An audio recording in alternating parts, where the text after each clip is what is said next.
should be this, yeah.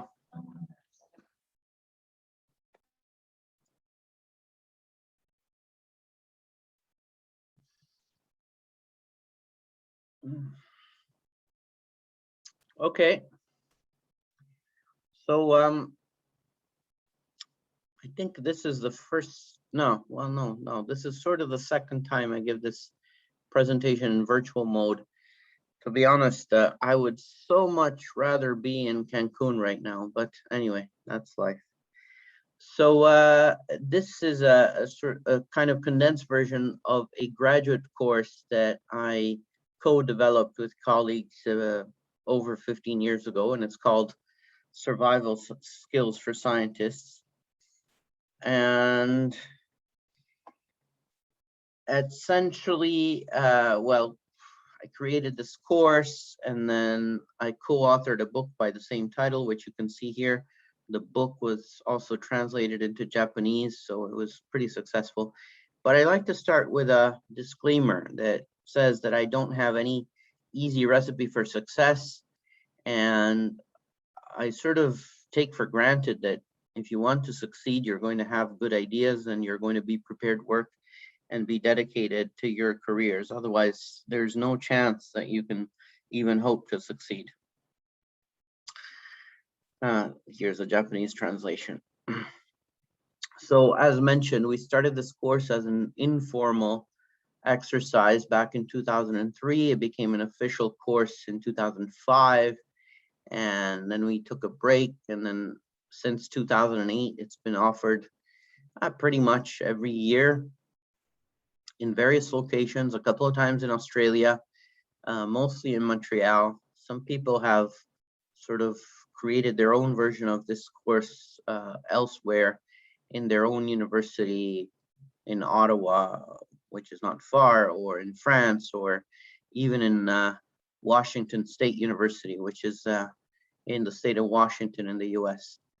And in parallel to this, I've given a lot of invited talks and tutorial lectures at conferences like the one that you see here, and university survival skills lectures. So this is there's a whole baggage of experience here that I'm happy to share with you now.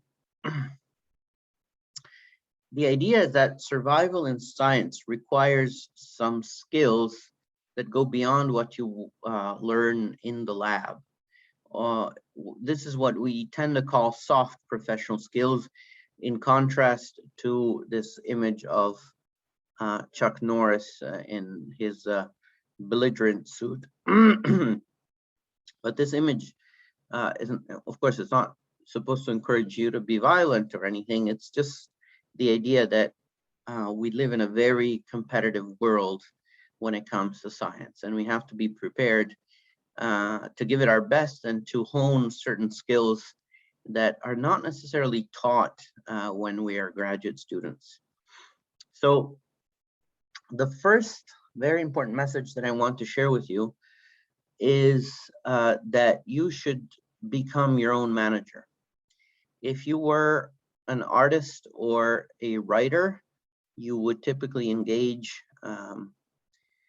a manager or an agent, and this person would help you find sponsors, would help you find galleries that buy your pictures, or publishing houses that want to publish your books. Well, as scientists, we don't have a manager. We have to become our own manager. We have to own up to the idea that making it happen, our career obviously, is really our responsibility. And it seems that a lot of people don't really appreciate what this means and what this entails.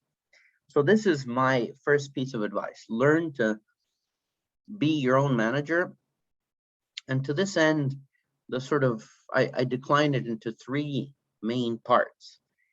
One is you have to know who you are and what you can offer to an employer. Number two is the value of planning. And number three is the importance of playing chess. Now, I said that we don't have a manager, and that's true, but we do have mentors. These are colleagues who are willing to give us advice They typically do it for free in a very friendly and informal manner. And mentors can be extremely useful for a scientist. So, other than these core ideas, become your own manager and focus on these three parts of being a manager, I want to share with you a certain number of other topics that are important to scientists, but that again, we typically end up navigating them on our own without any formal instruction. And I think it's really important to sort of develop these soft skills so that we can really excel in these activities that are so crucial for scientists. Oh, it seems there's more people who joined, actually. I thought there was only 2, but apparently there's more. Okay. All right. So before we get into the details, though, I want to emphasize the importance of always behaving ethically. In other words, there are some types of behavior that are considered unethical. And, well, those are a complete no-no. We have to always report the data the way we measure it. We always have to represent it faithfully. We are not allowed to manipulate data, to falsify data, to fabricate data. Science is a sort of castle of knowledge, and we come into this castle to build an extra floor, or part of it anyway. And if for this castle to be solid, the only way is for us to count on the solidity of the floors that were built before when we came in. In other words, we can only build on sound previous knowledge. And those after us also need our knowledge, the one that we create, to be sound and solid. So there is this assumption, which is crucial to science, which is the truth shall be told at all times. This is the first type of sort of unethical behavior we should not engage in, which is, as I said, committing fraud, falsifying or fabricating data, misrepresenting data. The second type of unethical behavior would be plagiarism, and that is the equivalent of stealing. In other words, you take someone else's results, you pretend they're yours, you copy them into your own work, and you don't acknowledge that they were done by somebody else. This is what plagiarism is, and as mentioned, it's the equivalent of theft. Similar, not maybe as bad, but similar is multiple publications of the same sets of data and so on. Some people refer to self-plagiarism. This is a term I do not like because it kind of implies that you're stealing from yourself, which is pretty much impossible. But anyway, the point is that we publish a set of data when it's new, and then that's it. We can't publish it again in any form. We can refer to it in subsequent publications, but we can't publish it again, even just part of it. Every publication has to be new, completely new. There's also abusive authorship. And this comes into essentially 2 forms. So I don't know if you've ever published a paper, and if you have, whether you've looked at the guidelines of journals for scientific publishing. And essentially, the guidelines typically state that every person who is listed as an author should have made a major intellectual contribution to the whole work. So there's two types of abusive authorship. One, which is sort of the lesser type, is adding as co-authors people who didn't really do much and who don't really deserve to be co-authors. But, you know, they're your friends. They brought you coffee while you were measuring. You brought them tea while they were measuring. I rub your back. You rub my back. I'll put you on my paper if you put me on yours. And so artificially, a lot of papers end up having a lot more co-authors listed than they actually should if we were to stick to that guideline of major intellectual contribution. Because, you know, bringing coffee to your buddy while they're measuring is nice. It's a nice gesture, but it's not a major intellectual contribution to their work. So this is something that should be avoided. It is commonly practiced. It gives the illusion that we can inflate our publication lists this way. And a lot of graduate students and postdocs end up having longer publication lists this way. But I should point out to you that people are not stupid. So you might have a longer publication list, but whoever reads your CV will know that if you are just a middle author in a paper, you probably didn't contribute much. So I'm going to caution you on this aspect. When you prepare your your CV for applying for a job, then I suggest that you separate your publications into two categories, those where you're first author and those where you're a co-author. It's sort of understood that if you're the first author, you did most of the work.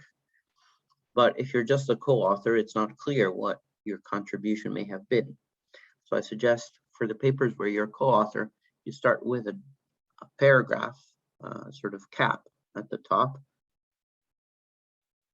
And essentially, you describe what was your role in those papers where you're a co-author. You can say that you did the theoretical calculations, or you were responsible for parts of the measurements or for the data analysis, and you helped revise the manuscript. You name it, you know what you've done. I don't care. You know what you've done. But that is going to help guide the reader.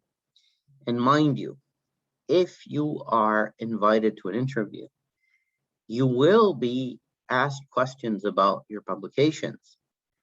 And it's very likely that you will get questions on the papers where you're a co-author as opposed to the ones where you're first author. A bit of both, I suppose, but you know, I kind of expect that you're going to know the papers where you're first author inside out, because you're the first author. You must have done most of the work. So, you know, no surprises there. But then the sort of crucial element is, what can you say about the papers where you're just a co-author? And if you start defensively like, oh yeah, but you know, I only did this little part here, that's not going to go down very well, because it really sounds like you didn't deserve to be co-author then. And in any case, when you're listed as a co-author, you are responsible for the whole contents of the manuscript, not just the little part that you may or may not have done. So this is crucial. You have to earn your status as a co-author, and no matter what, whether you've earned it or not, you better know the contents of those papers when somebody asks you about them. So this is one type of abusive authorship. There is the other type, which is actually much worse. It's when some people of power, it could be the supervisor typically, the manager of the lab, whatever, they end up changing the author list. This means that maybe they remove from the author list somebody who deserves to be a co-author, or they change the order. So the person who should be first ends up not being first, and somebody whose contribution is not that great ends up being first. So this is another type of unethical behavior, and again, a worse type of abusive authorship than adding names that in principle shouldn't be there.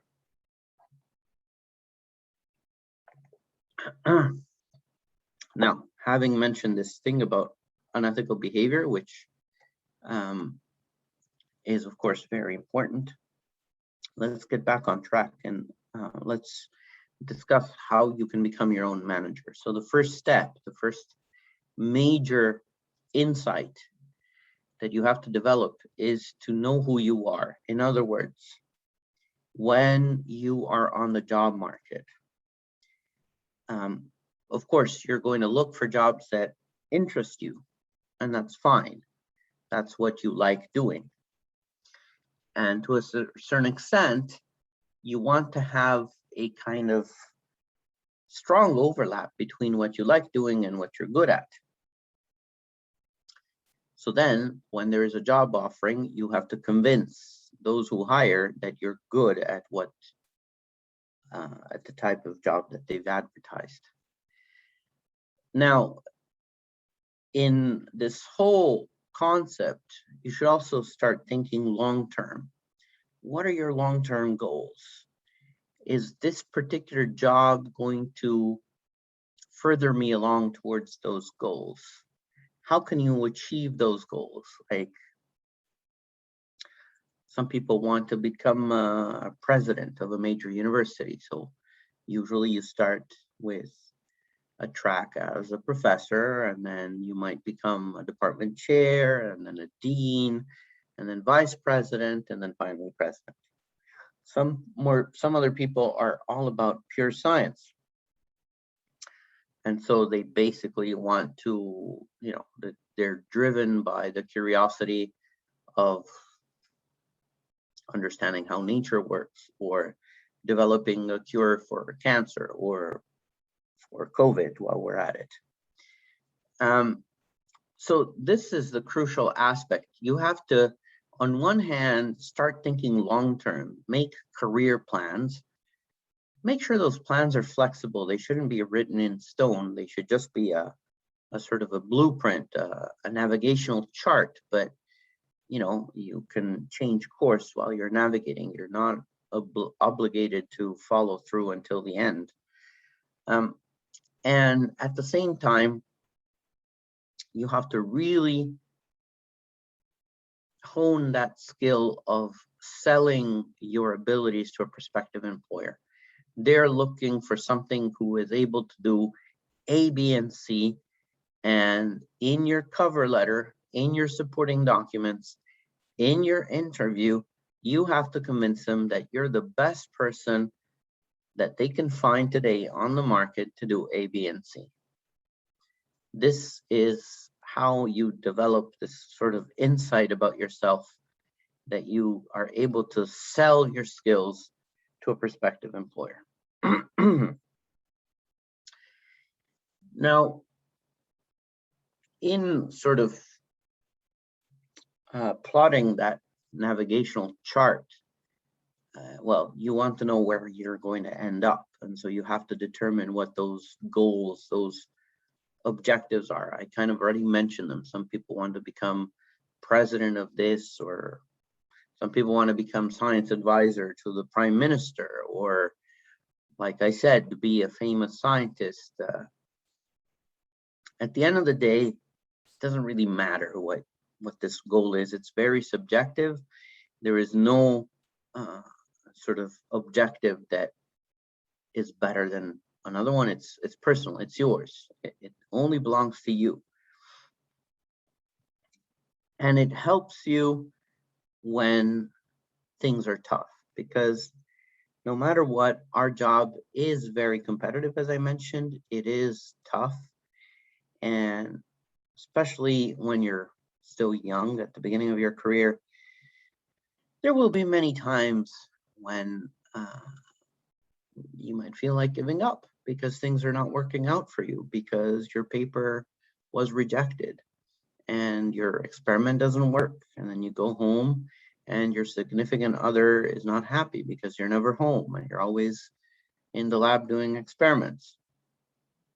And you need to have this sort of perspective, long-term perspective. When things are tough, you remind yourself that you have this long-term goal. It could be to, like I said, to cure cancer, for example. And that's why you do it. And yes, this paper was rejected, and this proposal was also rejected. And today my experiments don't work, but this is not going to stop me from pursuing that long-term goal, because that's my passion. That's what drives me. Scientists are driven by passion, by the curiosity to learn new things on a daily basis.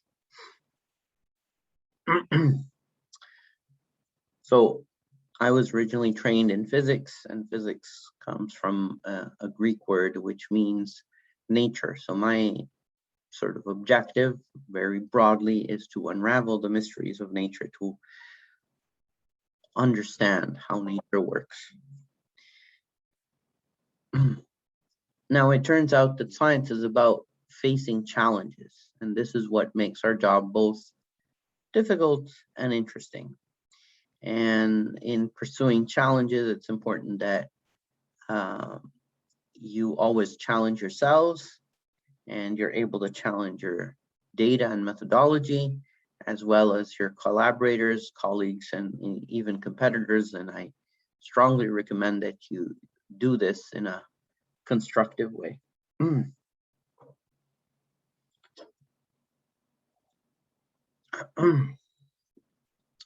Now,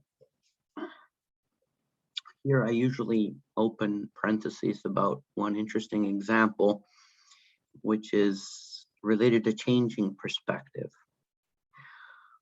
So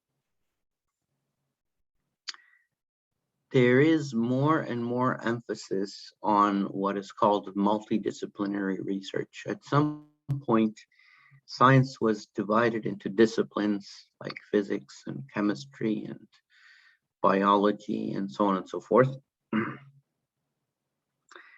And to a certain extent, this can be advantageous, first of all, for teaching the disciplines, and secondly, for going sort of deep into certain directions. On the other hand, some problems have such complexity that it's really difficult, if not impossible, to resolve them if you look at them from the perspective of just one discipline. And this is where this idea of multidisciplinary research comes into hand, because it helps you to change perspective. So one of my favorite examples is the story of the guys who invented the scanning tunneling microscope. So this is a microscope which consists of a very sharp tip which approaches a conductive surface until the tip almost touches the surface. The distance may be about 1 nanometer, so it's really, really close. And when you are very close, you apply a bias between the tip is metallic, the surface is conductive. And even though they don't touch, there's a quantum mechanical effect called tunneling, by which electrons will essentially be transported between the tip and the surface, or vice versa. So far, so good. Then what you can do is you can scan the tip above the surface and measure the current while you're scanning. And depending on what's on the surface, I mean, you can have atoms and voids and atoms and voids. You will measure a different current signal. And this allows you to create a map of the surface with very high resolution, even atomic resolution. This is considered a huge sort of invention in the area of microscopy. From the scanning tunneling microscope, other scanning probes like atomic force microscope and so on were developed. So this is sort of the most powerful suite of surface microscopes that were ever invented. This happened in the early 80s. And in 1986, the two inventors were rewarded with the Nobel Prize in Physics. But what you should know is that in the 80s, initially, When they first started publishing papers and reporting these spectacular images at conferences, most people thought that the data was not experimental. They thought that it was simulated data. Most people didn't believe that this was possible.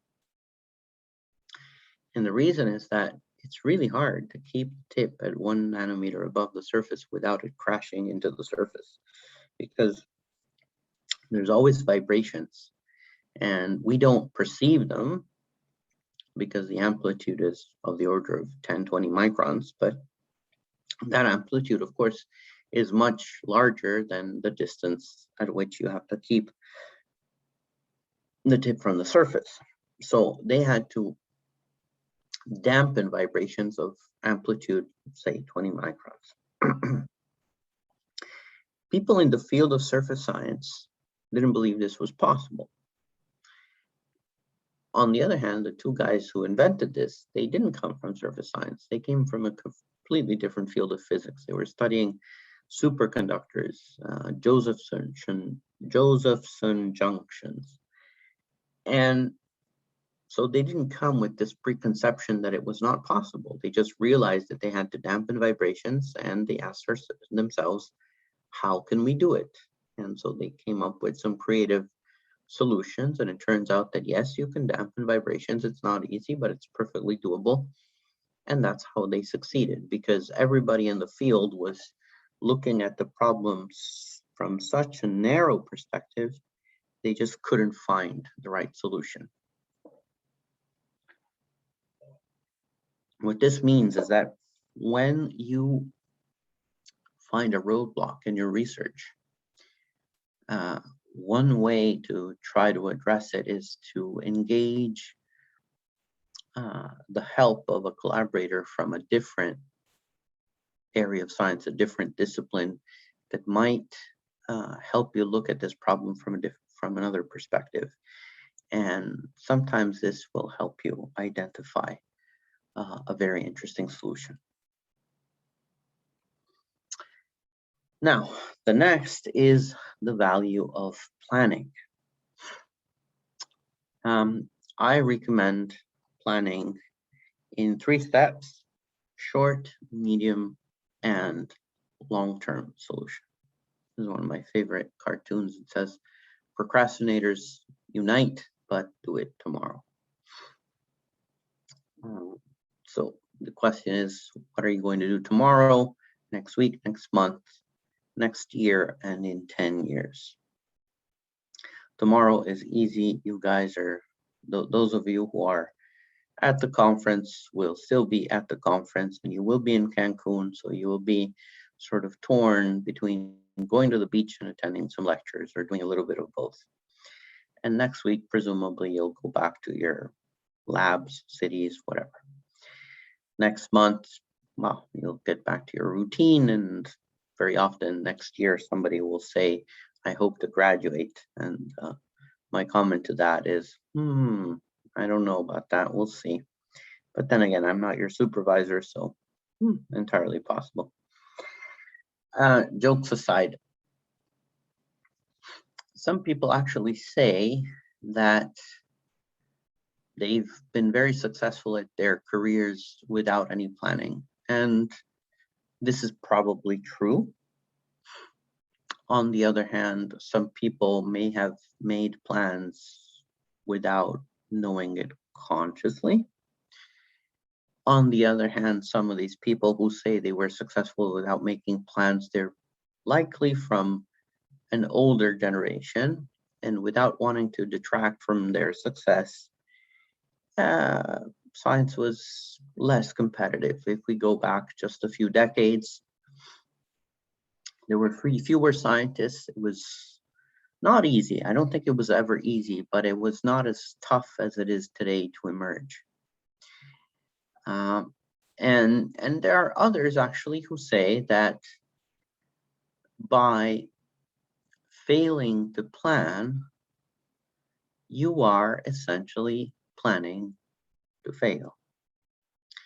So some of us believe planning is extremely useful, if not even crucial for your career. And so why is planning so important? I mean, I even said, these plans are not written in stone. So they're just a sort of a blueprint, a chart, but you can change navigational routes on the same chart without having to go always in the same direction. You can change along the way. And let's look at this quote from Louis Pasteur, who was a very famous scientist that you may have heard of. Chance favors the prepared mind. That's how planning helps you, because your mind will be prepared to seize, to capitalize on opportunities as they occur. Planning helps you to seize chances, prospects, opportunities. Those opportunities might take you in a completely different direction from your original plan. It doesn't matter. What matters is that opportunities are what takes you to success.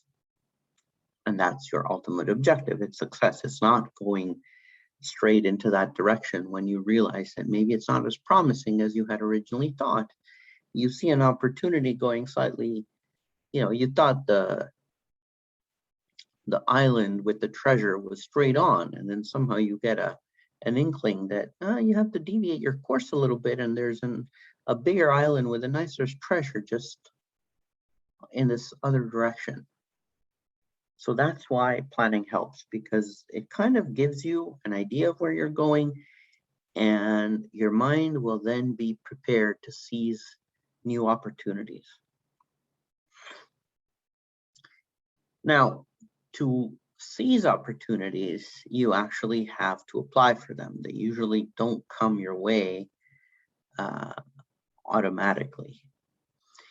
And this means that you, as scientists, you will apply for many opportunities and you will be rejected many times. There's no way around it.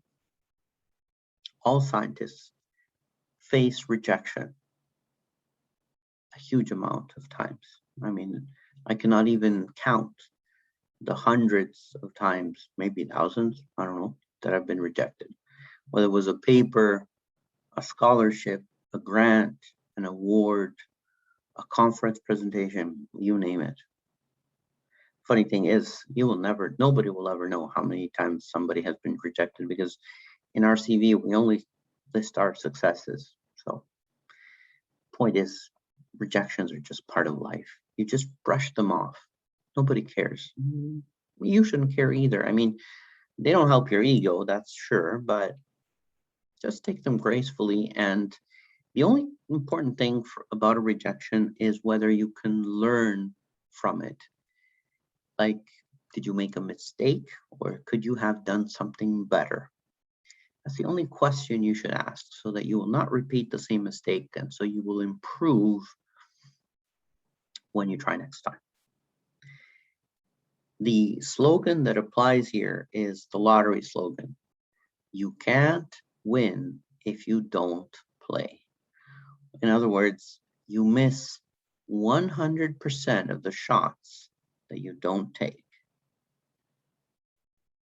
This is crucial. Now, this doesn't mean you should apply for everything under the sun, because applying for stuff takes time.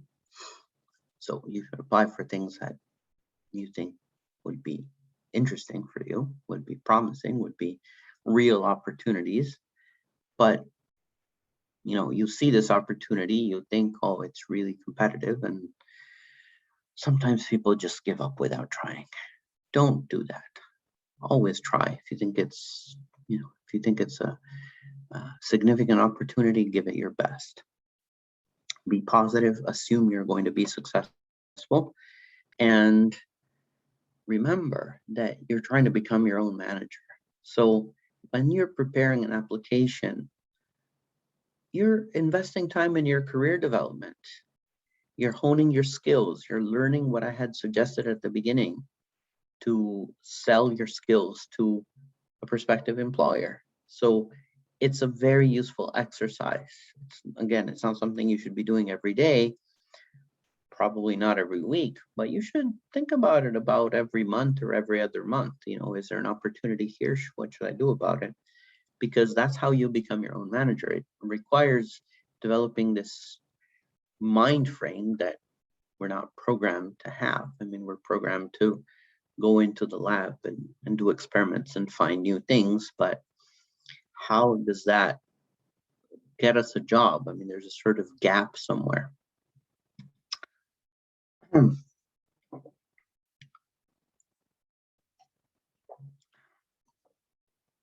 Now, another aspect that you need to learn about who you are is your role in science. Science is a sort of sports team. And so if it were soccer, I guess you're probably all familiar with soccer. I'm originally from Italy, so it's my favorite example. There's 11 players in a team, 4 broad roles. They're all equally important. I mean, you need good players in each role. In my description of science, there are 2 main roles that I generically call alpha and beta. Alpha is the leader. It's the person who generates ideas and the funding to pursue them. Alphas don't have much time to spend in the lab. They're usually suggesting experiments, variations of experiments, and so on and so forth. Beta is the person who executes the research. This person likes to turn the knobs, to do the science, not manage it. And they like to get the work done firsthand. These are the 2 broad roles that we find. Obviously, when you're a student, when you're a postdoc, you're a beta. You are mostly executing someone else's ideas. They generate the ideas, the funding, they hire you, they support you, and then they expect you to produce results based on their ideas. Of course, it's not exactly like this in the sense that at some point they might be sufficiently detached from the lab that starting from their original framework, you end up generating most of the ideas. And that's okay. The bottom line is really that you start off as a beta, and then once you've graduated and maybe done 1 postdoc, that's when you have to make this life decision. Do you want to continue pursuing science as a beta, or would you rather transition into an alpha? And here you have to remember that both roles are important. So it's like in a team, you need a goalkeeper. Even if nobody wants to play goalkeeper, somebody has to do it. And you certainly don't want to put your best striker playing as the goalkeeper. So this is an insight you need to develop about yourselves. Do you play better in the alpha role or in the beta role? Sometimes it's difficult to appreciate. I mean, I know some people who ended up being alphas, even though their inclination was more beta. I have a colleague like that. He became an alpha. He's not very happy. The good news is that he got tenure, so he has a job for life. But what matters even more, in a bad way, is that he's not happy. Ultimately, your general objective is to be happy. So if you're going to force yourself to do a job that you don't like that much, that's like a beta playing the role of an alpha, or vice versa. It's not a good idea, not a good strategy. So think hard about your role. And if you have doubts, ask people around you whether they would see you developing into one role or whether they think you're more apt for the other role. Now let's get more into the details of what it means to be an alpha or a beta. Should an alpha be a manager or a leader? And what's the difference between managing a group and leading it? So some people say that you should be a leader. Some should say that you should be both. You should lead by example. Of course, an alpha should have strong drive and personal motivation, very, very good communication skills, both oral and written. and should be good at motivating, patient, and easy to talk to. Now, the ideal alpha is both a manager and a leader, if you ask me. However, the one aspect that is really necessary in the alpha is a leadership.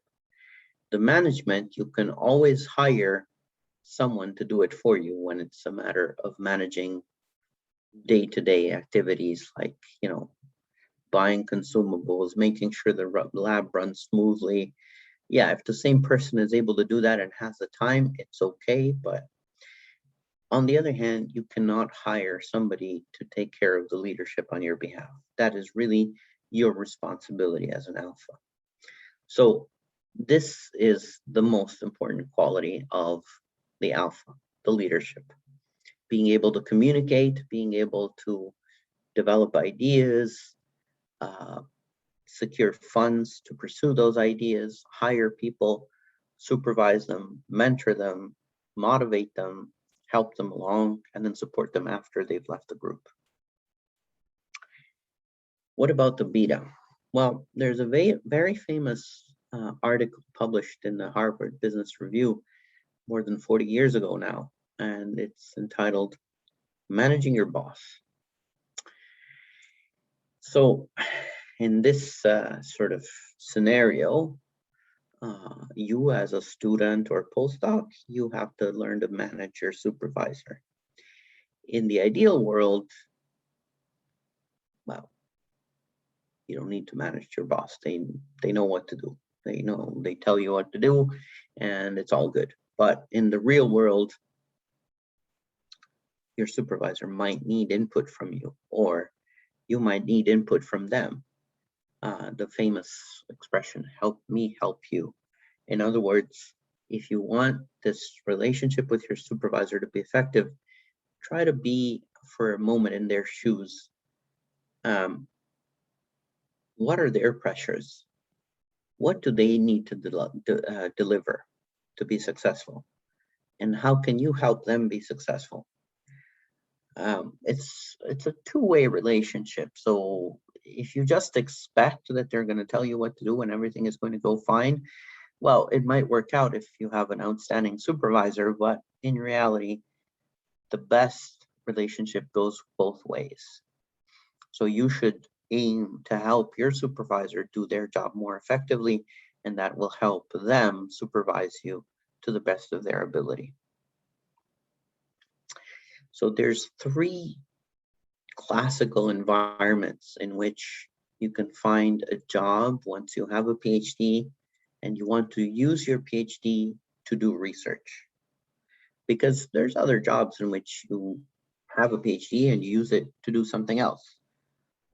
For example, it could be, I don't know, consultant, or it could be a patent attorney. I mean, you can develop some expertise in legal issues and so on, or patent examiner, or anyway, there's other opportunities out there. I guess we will discuss this and then we will take the coffee break. So the sort of first broad job category is academia, universities. There's two types of jobs in academia, of course. And essentially it's being a professor, and that's an alpha, or typically not a permanent position, but you can be a research associate, so a kind of long-term supporter of an alpha, but who works in a beta position. Let's look at the alpha type, so professors. You know what it's like a little bit because you've seen your supervisors. There's three sort of aspects to the job of a professor. One is research, the other is teaching, and the third is service. The breakdown is usually about 40, 20%. The emphasis is scholarly activities, such as publishing in peer-reviewed journals.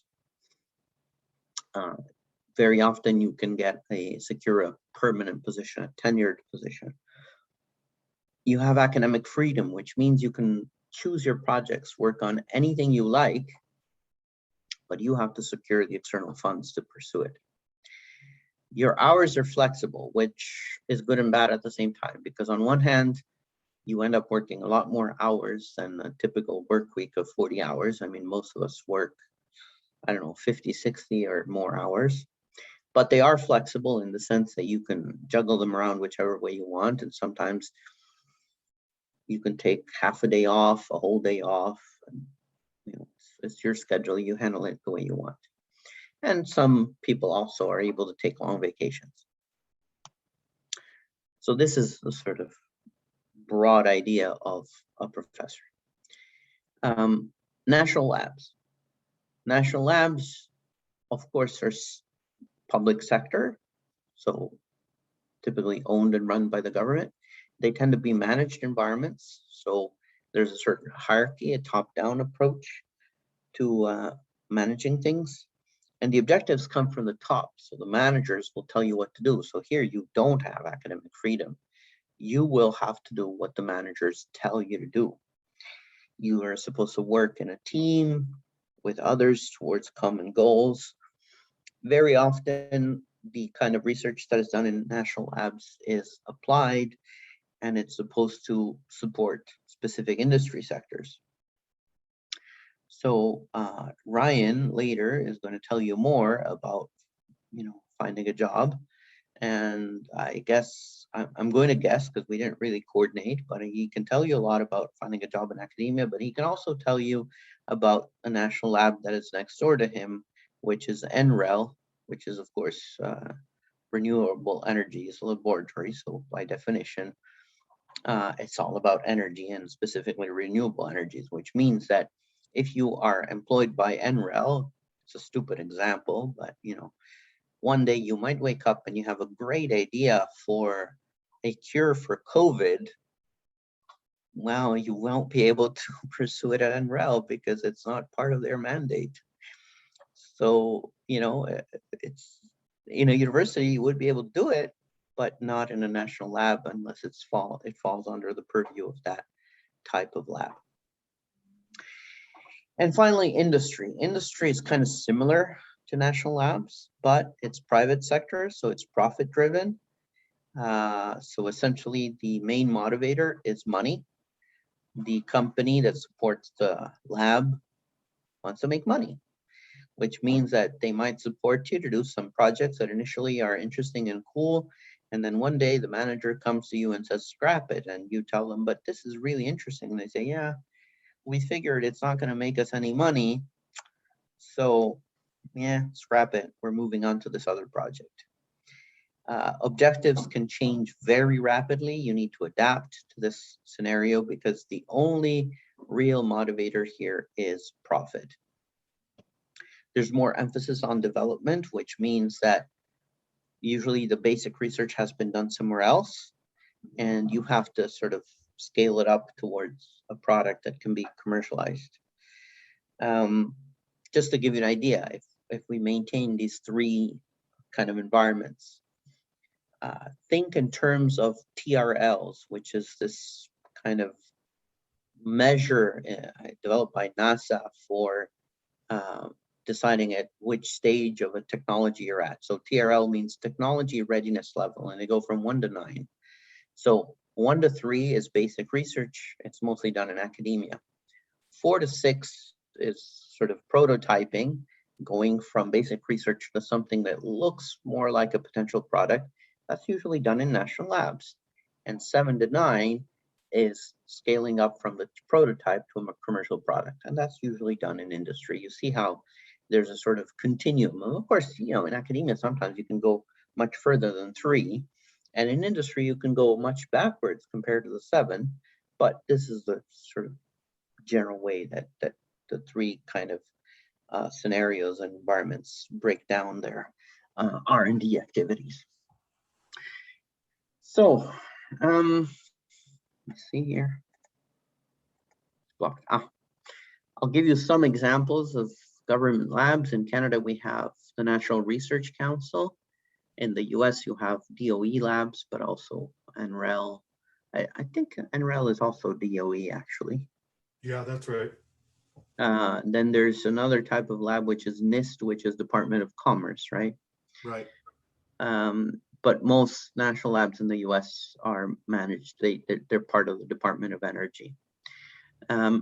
Most rich countries and some less rich countries have some kind of national lab. Even in Italy, where I'm originally from, we have the CNR, which is a pretty pathetic national lab. Don't quote me on that, but we do have it formally. And then, of course, industrial labs. There are some pretty big ones that were very famous, still are famous to a certain extent, like IBM, HP, Xerox, NTT, Philips, Bell Labs. So many huge discoveries and inventions have come out of Bell Labs in the 20th century, including the transistor in 1948, which is at the basis of our ICT revolution. But these labs are just skeletons of what they used to be. There's much less R&D on a large scale that is done in big private labs. There's a lot more kind of focused R&D that is done in small and medium-sized enterprises. Okay, so I think I'm going to stop here because it is now 11 for you guys in Cancun, and apparently it's coffee break. So I'm going to stop here. Are there any questions? So recall, the first one was to know who you are and how to sell your skills to an employer. And the second one is the value of planning. And finally, the third one is to play chess.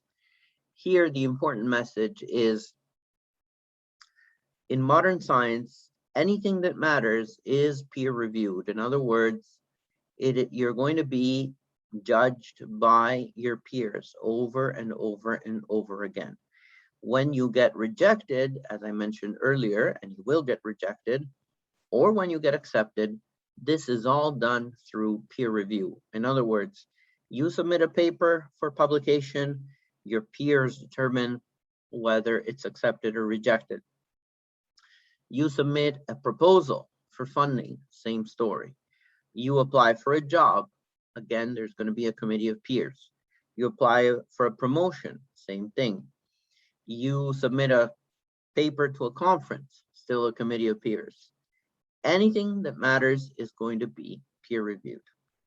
So in this context, the idea of playing chess is just by analogy. A good chess player anticipates the opponent's moves.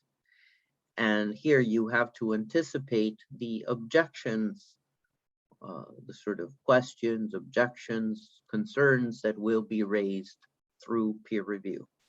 If you're able to anticipate those potential issues, then you either have a good answer when the question is raised, for example, in an interview, or if you're writing a manuscript, you can write it in such a way that you can even forestall the objection before it's even made, because you think, well, if I write it this way, then it takes care of that potential objection, and should be good to go. Of course, it's not easy to assess your own work so objectively that you're able to criticize it the way somebody else who is not involved could be able to criticize it. So you need to sort of be able to detach yourself from your work sufficiently that you can actually develop this critical sense about your own results, your own approaches, and so on. This, as I mentioned, is difficult. There's two ways to handle that aspect. One is ask people around you. It could be your co-authors, but they're also involved, so they're not necessarily detached. You can ask other people who are in your same group or anyway in your department that you know and that are sufficiently close to your area of research that they're able to offer some constructive criticism, but they're detached because they're not involved in the work. If they're willing to read your manuscripts or your proposals and give you feedback, you can offer to do the same for them. And that is going to be very, very useful to have this kind of internal peer review, because you can really sort of maximize your chances of not getting major objections when you submit. This is one way to do it. The other way to do it is you start being involved in peer review by developing this critical sense for other people's work. Eventually, you should also be able to become more critical about your own work. And well, it turns out that many journals take volunteers for peer review. In most cases, they would already want you to have a PhD. Not all journals have that restriction. So if there is no such restriction and you're a PhD student, I suggest you find journals in your area that would allow you to volunteer. If you're postdocs, no problem. I'm sure you can volunteer. I mean, I'm editor of a journal, and if your expertise falls within the purview of the journal, I would certainly consider you as a referee. You can also ask your supervisors whether they're currently peer reviewing manuscripts or proposals or anything, and whether they would like to have some help. And in most cases, supervisors will be happy to receive this sort of help. So this is the other very important thing. Start working, volunteering mostly as peer reviewers as soon as possible. It will really help you to become more critical about your own work as well. So we like to say that the peer review system is like democracy. It's highly imperfect, but we don't know of a better system, so we're kind of stuck with it for the moment. We've already covered that peer review in science is used in anything that matters.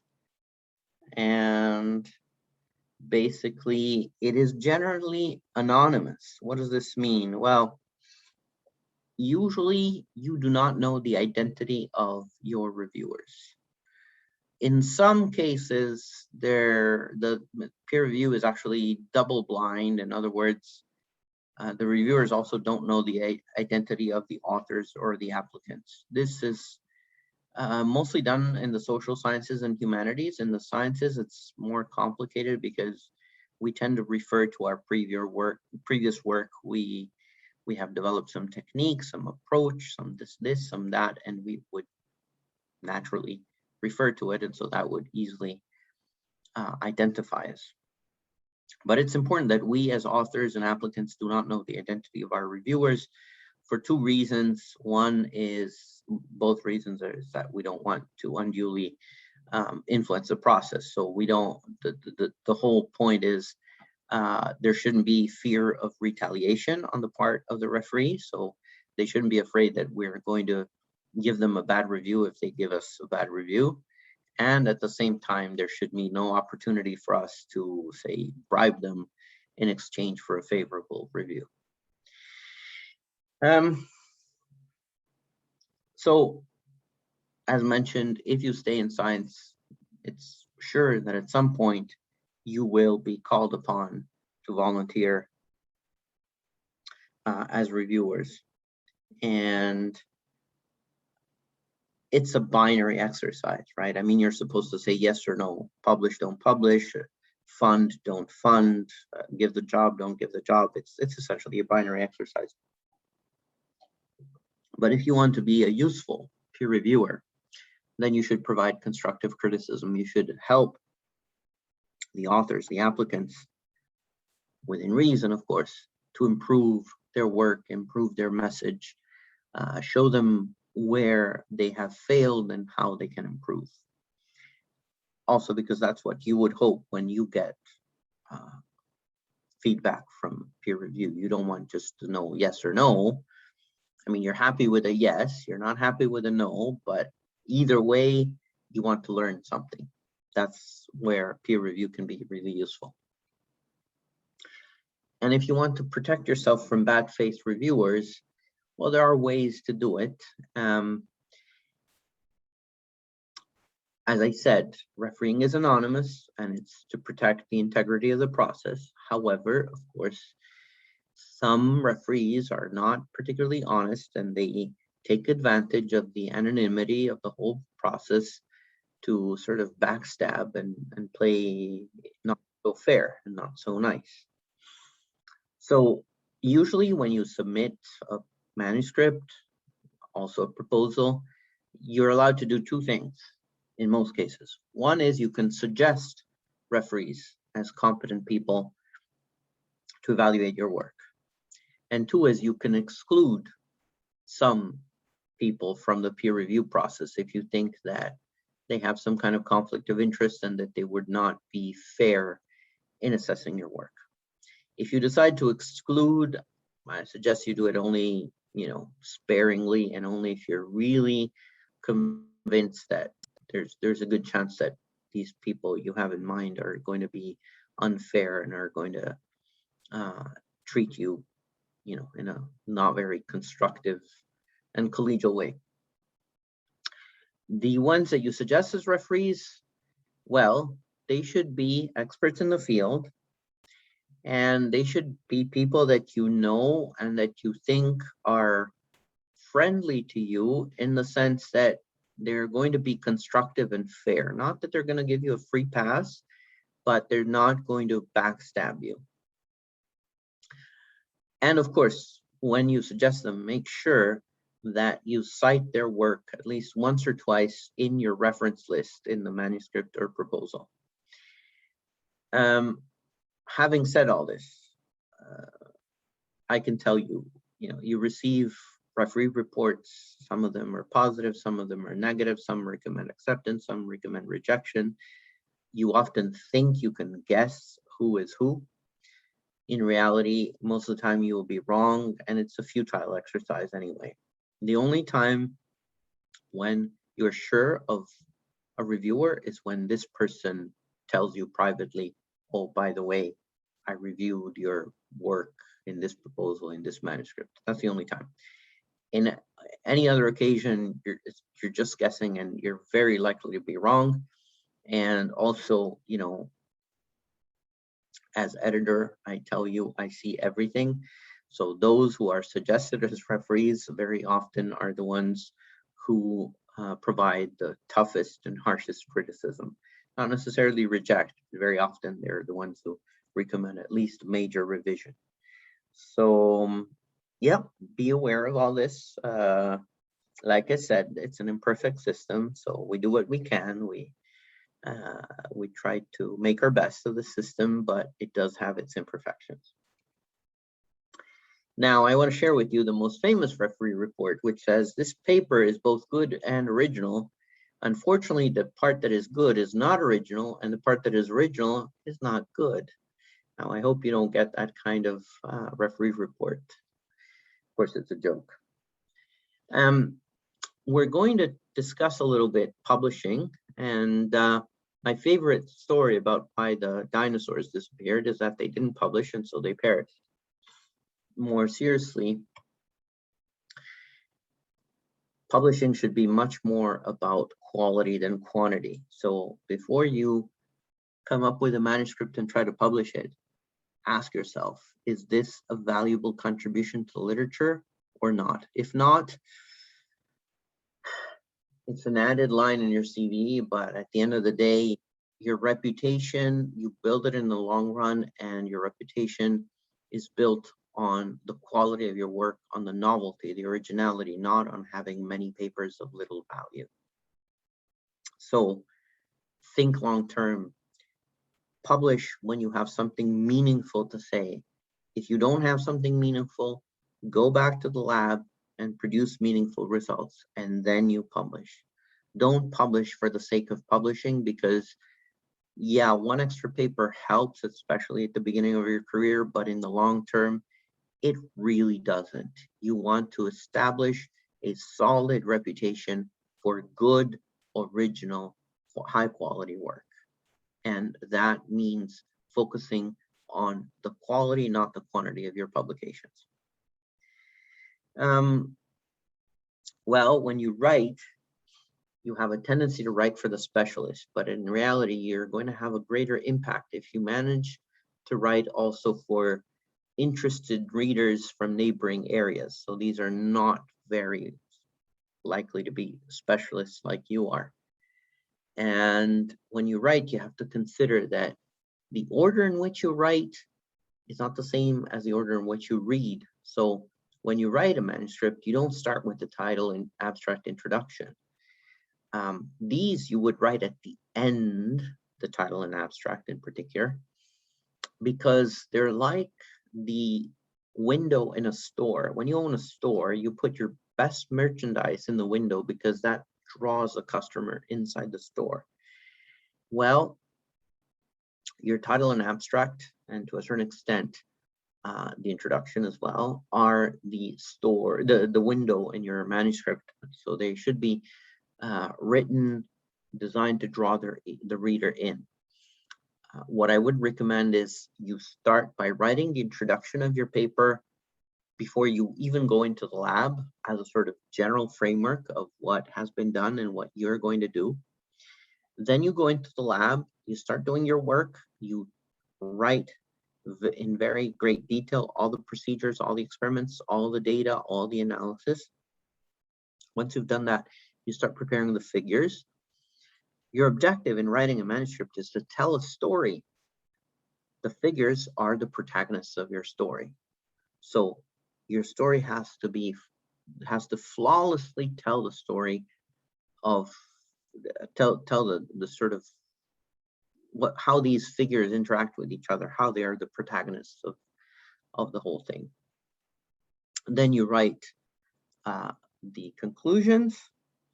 At that point, you have to check whether your original introduction is still valid or not, because, well, it turns out that maybe you found something different from what you had set out to do, in which case, no matter, you just rewrite the introduction, because good science is opportunist and revisionist. If it's the same, it's the same. If you found something else, you change it. And then only after that, you write the title and introduction, and you do it in such a way that you can really draw the reader in. Ready to discuss quality rather than quantity. We work in material science. Adjacent areas would be physics, chemistry, some areas of engineering. In these disciplines, conference proceedings are not worth much. So I recommend you don't publish in conference proceedings. If you have good results, publish them in a good journal. If you don't have good results, don't publish them and wait until you have good results. And anyway, you're not supposed to publish twice the same set of data. So if you're already published in a regular journal, you can't publish in conference proceedings, and vice versa. Work on the clarity, and remember to play chess. So read your manuscript as if you were going to be the evaluator, the reviewer, and make sure you can forestall objections before they can be made by somebody else. If you're not able to do that, ask friends or colleagues to do that for you until you've developed that critical sense about your own work. Now, our work is really about details. When you write the manuscript at the end, you're about to submit, you have to write a cover letter to the editor. Look at this kind of blunder that I got. I'm associate editor of a journal called JMCC, Journal of Materials Chemistry C. And more times than I care to remember, I got this kind of cover letter from authors. Dear editor of JMCC, we would like to submit our manuscript, Why the Sky is Blue, for consideration in ACS Applied Materials and Interfaces. I'm like, if you want to submit to ACS Applied Materials Interfaces, why are you sending it to me? Obviously, what had happened is that they had already submitted to ACS Applied Materials and Interfaces. They had been rejected there. They resubmitted to my journal, and they forgot to change the cover letter. That is the sort of mistake, the sort of blunder that can get you an immediate rejection, because our work is all about details. And if you are not able to carefully proofread your cover letter, I don't even want to know what you do in the lab, because I'm going to suspect that it might easily explode in your face. If you're careless in one area of your work, you're very likely to be careless in other areas of your work as well. So again, think about your reputation. Think about the kind of consequences of not paying attention to detail. In this case, it's just a rejection, but if you're going into the lab and you mix the wrong reagents, they can really explode in your face. Pay attention to detail. I'm going to briefly conclude here, I guess. Ryan, are you in a hurry, or can you give me a little bit of leeway? Not sure if Ryan is still with us.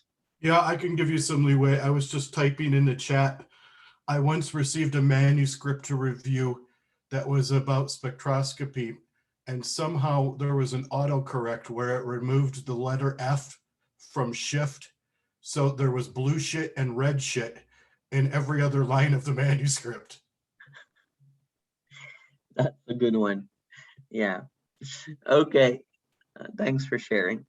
So, as scientists, we have the opportunity to attend conferences, and some of you are lucky because you're actually in Cancun, contrary to Ryan and I, because we're home.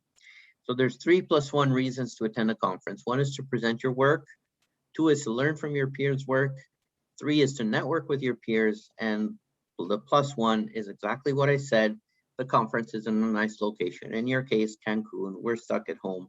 This is a novelty courtesy of the pandemic. Usually we would all be together, and after the tutorial, we would all go to the beach, but this is what it is today, our reality. When I was a grad student in Rome many years ago, I actually managed to go to 2 conferences, one in Hawaii and one in Australia in the same year. I didn't cost my supervisor a penny. I managed to find other funds for that. And in my peer group, I'm still a legend because of that. So here we go. Okay, you want to have an impact if you're going to establish a reputation. Impact, usually people refer to somebody who is frequently invited to speak about their work. Although there's 2 categories of people who are invited: those who do really important work and those who have many friends. If you are invited to serve on many committees, that's usually an indication that you're considered important in the field. Same thing if you have a lot of citations, of course, unless your work is being cited because it's wrong somewhere. I don't really like citations as a measure of impact, but a lot of people actually refer to that, so be aware. Of course, if you start getting awards and prizes, usually that means that your work is highly regarded. Now, Ryan is going to go into more detail, but I'll give you just a couple of pointers on what you should not do when you present to an audience. Don't try your audience's patience. Don't go over time. I think I'm doing that now. Well, we took a slightly longer break, so maybe I get a pass on that. Rehearse in front of a friendly audience, just like when you would share your manuscript with colleagues. Ask colleagues to listen to you when you're about to speak. If you give a similar lecture more than once and you notice that certain questions come repeatedly, then you can prepare backup slides to address those questions, since you know that they're likely to come. This is a small sort of, I'm going to call it paper for lack of better words, published in Physics Today, 1998, and it's entitled 15 Ways of Getting Your Audience to Leave You. So these are really things you should not do. And my favorite ones are: cover too much material, that's number 1. Number 4, run over the allotted speaking time. Again, I'm borderline today. Number 6, overestimate or fail to assess the audience's level of knowledge. I don't think I did that today, but since we didn't interact a whole lot, I'm not too sure. My favorite one is actually number 15. The moderator has just introduced you to the audience and you alienate both parties by opening your presentation with details such as your affiliation and the title of your talk when the moderator has just said them. You also go to conferences for networking, and this is really important. Building your network throughout your career, that will help you immensely, because actually you need 2 networks, right? You need the network of the people that you collaborate with, and then the other network is the people whose work you review and they review yours. They shouldn't be collaborators, because then there would be a conflict of interest. And through this broad double network, that's also how you find a job very often, or you recruit people to work with you. So building a network, a very large, strong network, and you keep nourishing it, meeting new people, that's extremely important for your career. Remember the value of having a mentor. This is an advisor who gives you an objective measure of reality, especially when you have to make a critical choice. As close as you get to a manager, right? And your own supervisor is not necessarily a good mentor, maybe, but I wouldn't count on it, in the sense that a mentor does not have a conflict of interest. Your supervisor might gain or lose something depending on your choices, and so they might not exactly give you the most objective advice which is useful to you. They might be consciously or unconsciously taking into account their own needs. So this is why it's always good to seek mentors outside of your own group. You can also identify other career paths once you say you're a professor, you're an alpha. At some point, you don't really like your regular job anymore. You want to do something different. One way to change is to start your own company. So you need entrepreneurial spirit, and you need to have some IP, some idea to develop a product, or something that can be sold. It can be a very rewarding experience, of course, high risk. Also, you don't need to be a professor to start a company, but it's convenient, because if ever the company fails, and most startup companies actually fail, then you have your faculty position to land back into. Or you can decide to become an administrator, which means a department chair, dean, whatever. Some people say that when you do that, you turn to the dark side. Other people say that you do that because you've run out of ideas. The reality is, the best administrators are those who at the same time want a change of career. They realize that anybody else who does it will do a much worse job, so it will backfire on them anyway. And they have a vision. They want to steer the whole organizational unit in the direction of their vision. These are alternative careers. So you have a PhD, you don't want to do research, you want to do something different. They can still be very interesting and rewarding jobs. You can become a scientific journalist, editor of a professional journal, program officer at a funding agency, financial analyst, patent attorney, patent officer. That's what Einstein did when he wrote his most famous papers. In 1905, he was a patent officer in Bern. Can become a consultant, science advisor to the prime minister, college teacher. There's many possibilities out there. So I'm going to sort of summarize some lessons that I've learned that I want to share with you. One is, especially for those of you who want to become alphas, be patient. Don't be afraid to take risks and to innovate. Sometimes you have to take risks, otherwise you're not going to advance. Treat your collaborators, students, and peers with the utmost respect. Or, as a friend of mine said, those under you treat with respect. Those who are above you in the hierarchy, do whatever you want. Be supportive, especially during difficult times. Celebrate successes. Be enthusiastic and positive. In many ways, being a good leader, being a good supervisor is a little bit like being a good parent. That's what you do with your children. You're supportive when they're having a hard time. You celebrate their success. You're enthusiastic and positive. You need to always sort of instill motivation, positive reinforcement, and so on. Invest time and energy in outreach. Explain your work to others. I've never been able to do this. Be fit, practice sports, but I think it's a very good advice. So I suggest you do that, even though I'm not leading by example here. Continue to learn and do new things. Maintain absolute integrity. Remember what we discussed about in terms of ethics. Help younger scientists find their place and create opportunities for them. You might find this funny because now you're young and you expect others to help you find opportunities. One day it will be your turn to give back. Don't forget that. Do what you enjoy, work hard and have fun. Inspire others, and maybe the most important one is find a supportive partner, because our job is really unusual and you need to have a very supportive and understanding partner if you want to balance work and family life. Normally, this presentation would also include, on one hand, interaction with the audience, and on the other hand, some jokes and so on. unfortunately, due to this virtual nature, I'm not going to engage in either. I'm going to finish with these two quotes. One is from Leonardo da Vinci, the great Renaissance man from Italy. He used to say, "Tristo è quel discepolo che non avanza il maestro suo."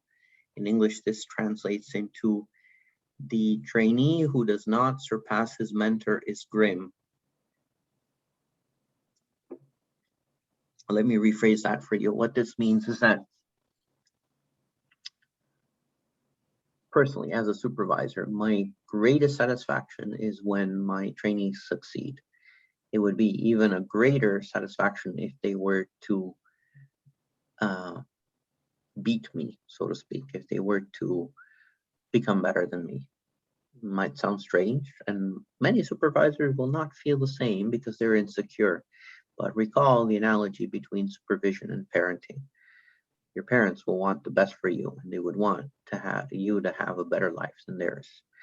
And as a supervisor, that's what we should aspire for our trainees. And the other one is from this movie Invictus. This is the story of Nelson Mandela in a post-apartheid South Africa. He's released from prison. He's elected as a president of this new country, and he faces a challenge of building a nation because it's been separated by apartheid for decades. And so he has to get all the different ethnic groups together. And he decides that when there's the World Cup of Rugby, that's this huge sports event. It's going to be the opportunity to rally all the people of South Africa behind the rugby team. There's a problem, though. The rugby team has always been a symbol of apartheid, cheered by the whites and booed by everybody else. So in the movie, Nelson Mandela is played by Morgan Freeman, and Francois Pinard is the captain of the rugby team. He's played by Matt Damon. So he invites the captain for tea and asks him, "How do you inspire your team to do their best?" And the captain says, "Lead by example." And we all know that it's important to lead by example. We all know that. I mean, it's almost understood. It's almost a cliche. It actually is a cliche in many ways, but there's more to it, to leadership than that.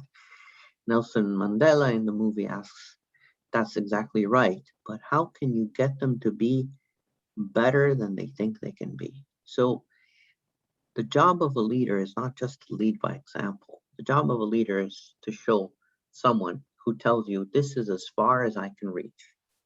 So somebody under your supervision comes to you and says, "This is as far as I can go," and you show them, "No, you can actually reach all the way up here." So the job of a leader is to inspire someone to exceed their own expectations of themselves and deliver something that they didn't think they would be capable of. And that's it. So I hope this was useful as a sort of general framework presentation, advice on how to become your own manager and manage your career. 3 take-home messages: know who you are and the skills you're able to offer to prospective employers. The value of planning. Those who fail to plan are, in essence, planning to fail. Know who the other players are and how you fit in the peer review system, and play chess in the sense, anticipate the objections that might come through peer review. Find a mentor, somebody who can give you very critical advice, especially when you have to make a critical choice. And don't forget to have fun. Our job is really about having fun. If you don't have fun, there's a problem. And you should step back and make the adequate and necessary changes so that you can go back to having fun. And that's it. Thank you very much.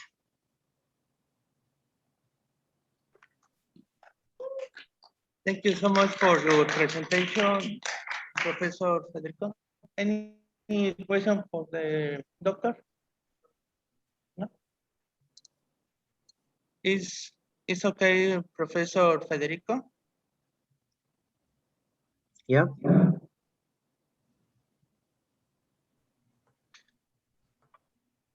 Professor Richard, can I record your presentation? Yeah, of course. Thank you so much. All right, well, I will try to get this, we'll finish on time here, if not a little bit early. Several of the, I think, important aspects of this overlap between Federico and I. And I have to first thank Federico. I don't know, it was maybe 10 years ago or something. He came to our university and gave this talk on professional skills, which was something I was very interested in. And then I just ended up following up and following up and following up on this to the point where I've developed a class on this that I give here at the School of Mines and when I travel some. So as Federico alluded to, I'm at the Colorado School of Mines, but I have a joint appointment at the National Renewable Energy Lab, which is one of the national labs here in the US. And I'll talk some about that. So we have two topics I'm going to try to cover, how to give a good seminar and how to navigate the job market. But I thought I would just give some background on who I am and where I'm from, and that there are just very different paths. I find a lot of students that I talk to, they think that if they start doing organic chemistry as an undergrad, that that's what they have to do for the whole rest of their lives. Or if they're doing analytical or something, but a breadth of knowledge can really take you in some interesting directions. So I've done some work in analytical chemistry. I then did a master's degree with Dow Chemical and Central Michigan University on polymeric systems. I then went and did some inorganic chemistry with nanostructured materials. At a certain point, I got sent to Siberia. So I worked at the Borisov Institute of Catalysis in Russia. And then did a postdoc at the Max Planck Institute for Kohlenforschung in Germany. It's basically the Max Planck Institute or their national lab on catalysis. And then I took a position at a place called Jacobs University in Bremen, which was an international university. And in 2007, I moved back to the United States, and I've been working here at the School of Mines and NREL in a number of different positions. I have gone over to the dark side and worked as our Associate Vice President for Research for a while. But what I just wanted to show you is that I've been at universities that are small, universities that are big, in industry, in national labs, in different countries, and all around. So that's sort of the background that I'm bringing into this talk here. And I think Federico would agree, strongly encourage you to do as many international, as much internationally as you can. It really changes your perspective. It still blows my mind how many different ways there are to cook a chicken. You can go to any country and you'll find something different. Okay, I'm not going to spend a lot of time. It's just down here in the bottom, we have a couple of pictures of, this is the National Renewable Energy Lab in the middle, and this is Colorado School of Mines on the other side, and they're just separated by maybe 2 kilometers. Okay. The other thing that I really wanted to make sure that you guys were aware of is right now is an incredible time for you, for you specifically as Latin American scientists working. The world and especially North America, the United States, is really very rapidly trying to diversify the scientific community. And by that, I mean making a scientific community that is not just white men, okay? People with different backgrounds, men and women, and there's a lot of money and a lot of opportunities out there right now. And I hope at least a couple of you will follow up on that And I know it's a scary thing to look at all of these opportunities and see what's for you.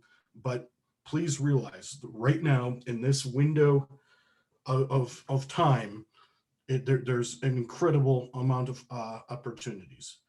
I think Federico went through this with most of you. How did you get here? How do you want to get into the future? What do you want your career to look like in 5, 10, and 20 years? When I ask our graduate students these questions, usually the answer is, oh, I had a really good teacher in high school, and so I went to university and I studied science, and then I had some research, and so I decided to stay, do my graduate degree, my PhD, and then I asked them, so where do you go from here? What is your plan? And usually the plan is, well, I'm going to go into industry. And if I ask them why industry, they will usually say, well, because they get paid more and they work less. And so I've started a national lab, again, because they have the perception that if you work in a national lab, you get paid more and you work less. And this is typically because people have been listening to faculty for their whole careers, and faculty complain a lot about how much they work and how little they get paid. It's not really true, but it's something that people typically do. So then I asked them, well, how are you going to, what's your plan to position yourself for this career? They said, well, I'm going to publish a few papers and then apply for jobs. That's not a plan, people. That is not going to get you a job. Publishing a few papers and applying for jobs, that won't do it anymore. You have to do something else. So I hope this is a little bit of a wake-up call, and this builds on what Federico was just talking about. So the American Chemical Society, the ACS, is the largest professional organization of scientists in the world. I think there's 160,000 members. And they've done a really good job of tracking jobs and who gets jobs and where these jobs were posted. So over here in this pie chart to the right, you can see in this blue triangle here, those were all of the jobs that were advertised, right? So that's about, I don't know, 30% maybe. All of the rest of these are jobs that people got from meeting people at conferences, from being recommended by other people. These are the jobs that are there at the conference in Cancun, where Federico and I wish that we could be, but we're not. Okay, and so this is why networking and giving good presentations is important. This is how you get a job. Okay, and this is how you get other opportunities. And please, at any point here, if I'm speaking, I know very few, if any of you have English as your first language. If you would like me to repeat something, or if you have a question, please ask. I've lived in Germany, I've lived in other countries. I know it can be difficult to listen to, especially now going into the third hour of a talk in a second or third language. So please just ask me. But I think that this is an important topic for you and a really important time. Okay, so if you're going to give a seminar, it is really like anything in life. It is, you will get out of it what you put into it. So before you go, study the symposium. Who are the other speakers? What papers have they published recently? Who is the chair of your session? Introduce yourself to the chair of your session. Make sure that your presentation works on the audio video system that's in the room. Make sure that you're able to dress and act professionally. This is usually males that have this problem, especially, it's it's distracting if you don't know how to tie a tie, yet you try to wear one. Okay. And really, if it's possible, attend the full symposium, you know, the people speaking before you and after you. This group of talks has been put together by the organizer for a reason, to sort of tell some sort of a story or to build on some theme. And so it's distracting if people are constantly coming in and out. Okay. So when we talk about doing a seminar, you have to think about what tools do you have to convey your message, and how can you manipulate those to do so. Okay, so you have some narrative, right? That's the words coming out of your mouth. What are you going to say about your topic? And here, your clarity, talking, as Federico mentioned, at the right level to know how technical or untechnical you should be, how fast, the tone of your voice. You certainly shouldn't sound bored with your own work. You should have some level of excitement there, but not too much. You also have slides, right? And so, you know, make sure that your slides are clean, they're clear. The way that things present on your computer screen are not often how they project onto a screen. So you want either a very light background and dark text, or vice versa, a dark background and light text. Don't have too many animations and things like that. That just all distracts from what you're doing. And then the third thing that you have, and a lot of people neglect this, is the body language. Okay, so you need to have eye contact and understand what your hands and your legs and what messages you're giving off. Human beings have been communicating with each other long before we had common languages, and we are very good at trying to tell if somebody is comfortable and is telling the truth about what science they're presenting, or whether they are uncomfortable, which makes you have no confidence in the work. Okay. So to Federico's point, if you have been fully introduced by whatever the organizer, you don't need to do this. Very often, most conferences, they'll just say, here's this person, and you can spend sort of a minute introducing yourself, especially when you're young. This gives you a minute to sort of get your heart rate under control, and you probably shouldn't, it shouldn't be difficult to say something about yourself.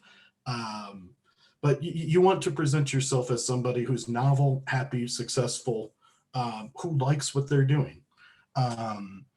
Thank the organizers and the chair, and maybe, you know, the majority of your audience is going to be from somewhere local. So say something nice about the location that you're at. Your slides should be consistent. Have your affiliation and name on each. Very often the timing of sessions ends up getting shifted. Either somebody didn't show up or somebody went overtime, so that people who are coming in just to see you can know who it is.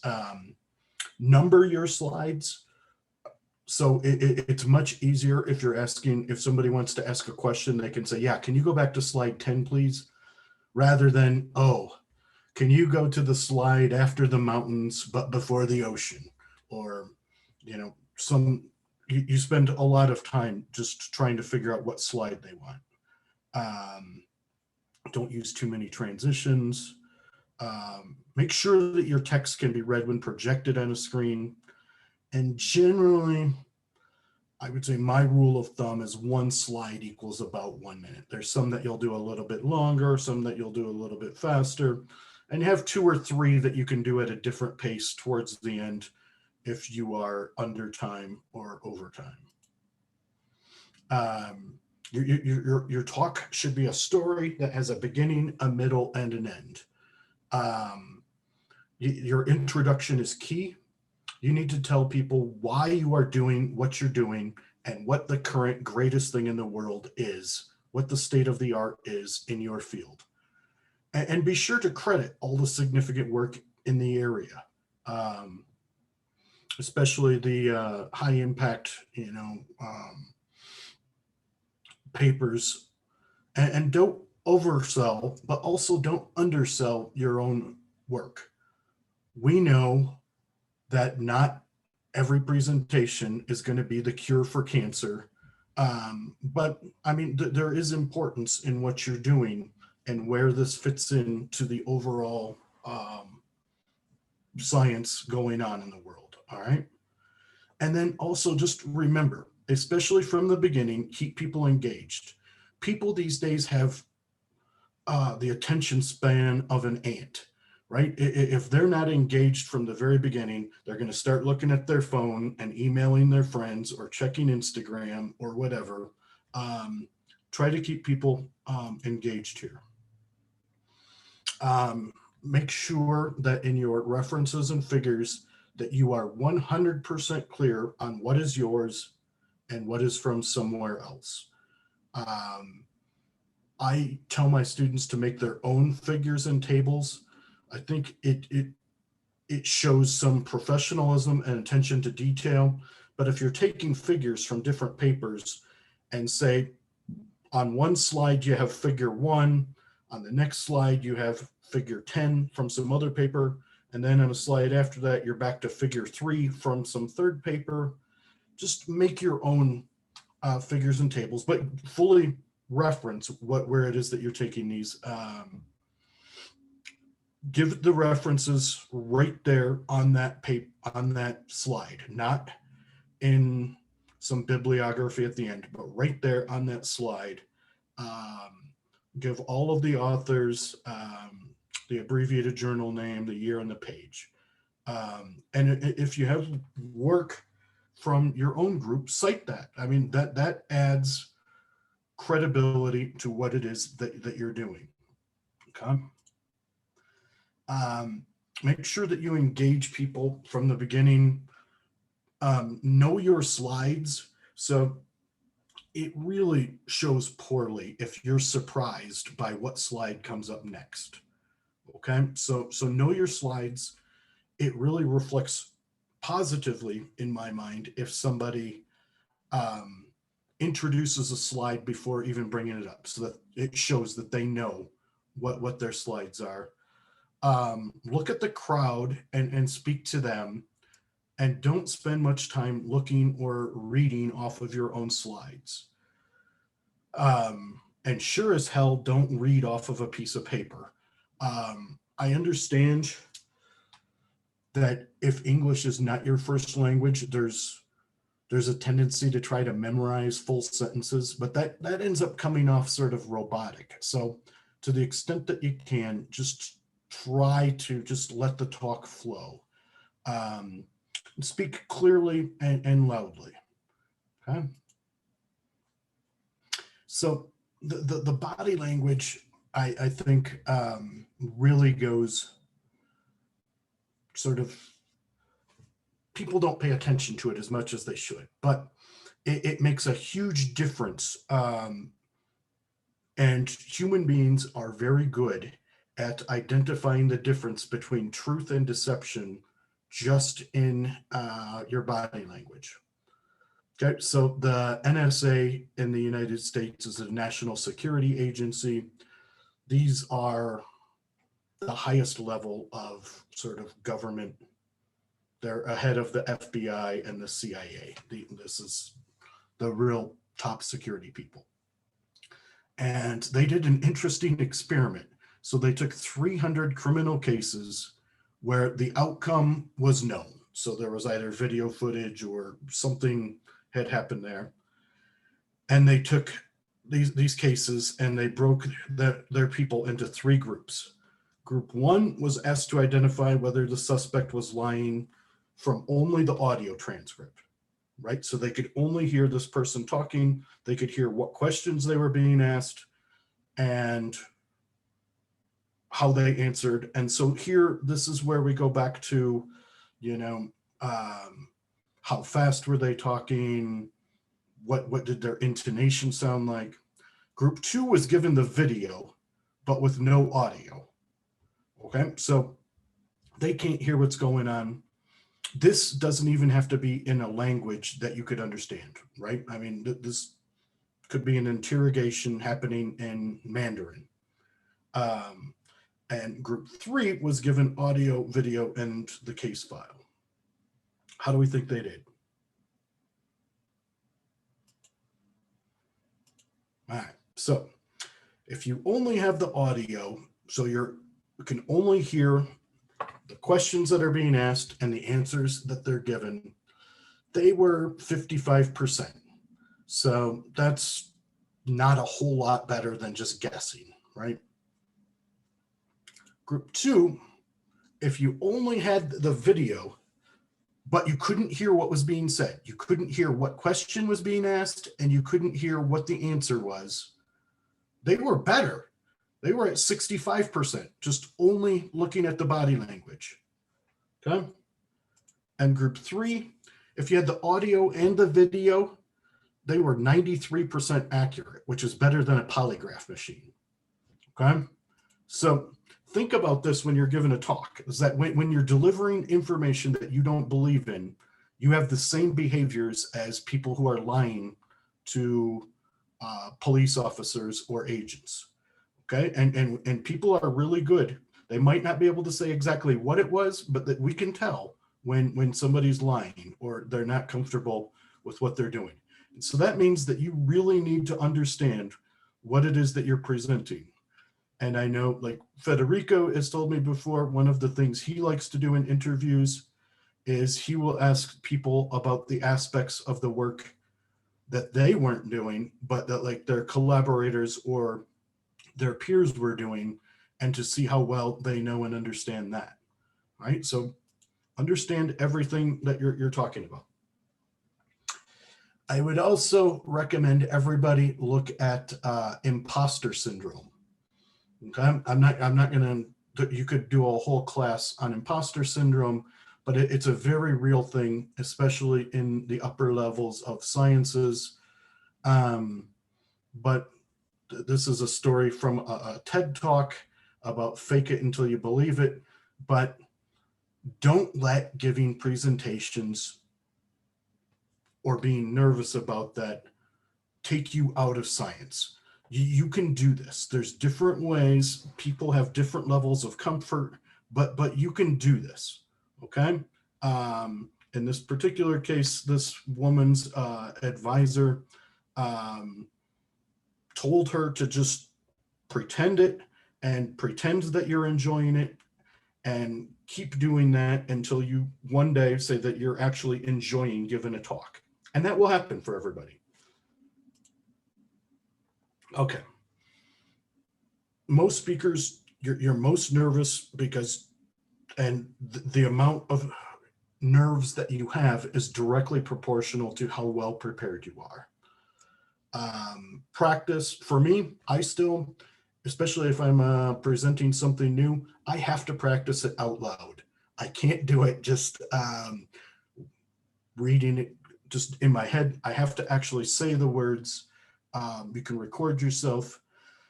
Practice in front of friends and have them ask questions, but make sure that they know they're doing you a favor by asking hard questions and really trying to figure out, where there might be holes or where there's things that they don't understand. It's not helpful to have them just tell you everything was great. I used to, when I was in graduate school, I would buy my friends a beer for every question that they asked that I didn't know the answer to, okay? And somebody's gonna ask you at some point. You would rather it happen amongst your friends than somewhere else. Like I said, go through the relevant paper or papers that you're presenting and be able to explain all of the parts, not just the part that you're most familiar with, but all of it. Okay, so I like to listen to rock and roll, and there's some lessons that can be learned here. And so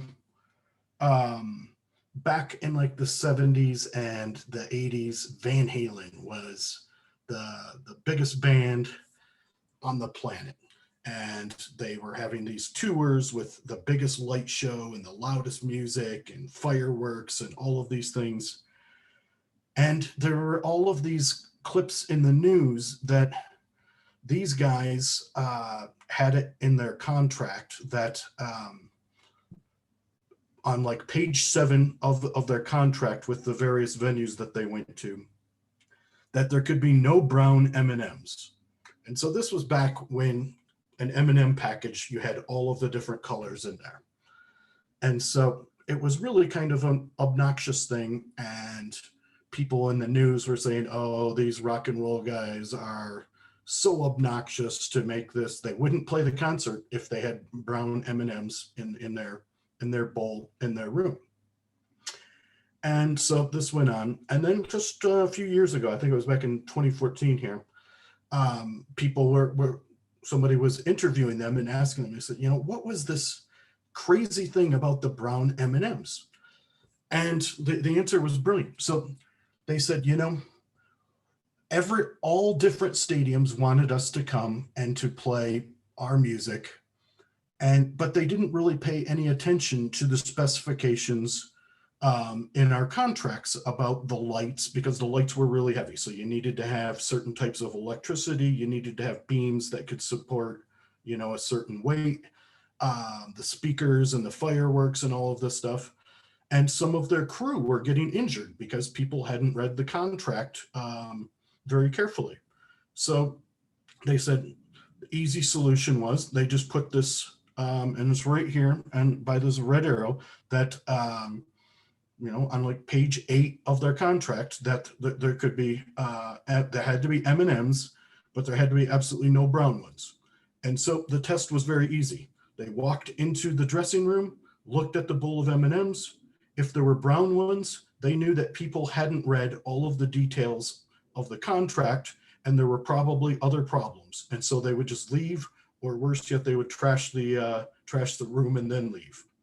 But I tell this story because this is also what people are looking for when you're giving a presentation. Is if there's one thing that seems a little bit off, it makes everything in question, right? If there's one figure that doesn't look quite right, all of a sudden you don't trust the rest of the science. If there's one word that's misspelled or some other type of typo, those are brown M&Ms, and you should watch out for them. Questions. If you're giving a seminar, you're going to have a question and answer period. Usually, if you have a 20-minute time slot, usually it's supposed to be a 17-minute talk with 3 minutes for questions approximately. Make sure that you listen to the question very carefully and you don't start thinking ahead. Don't start trying to answer the question until the person is done asking that.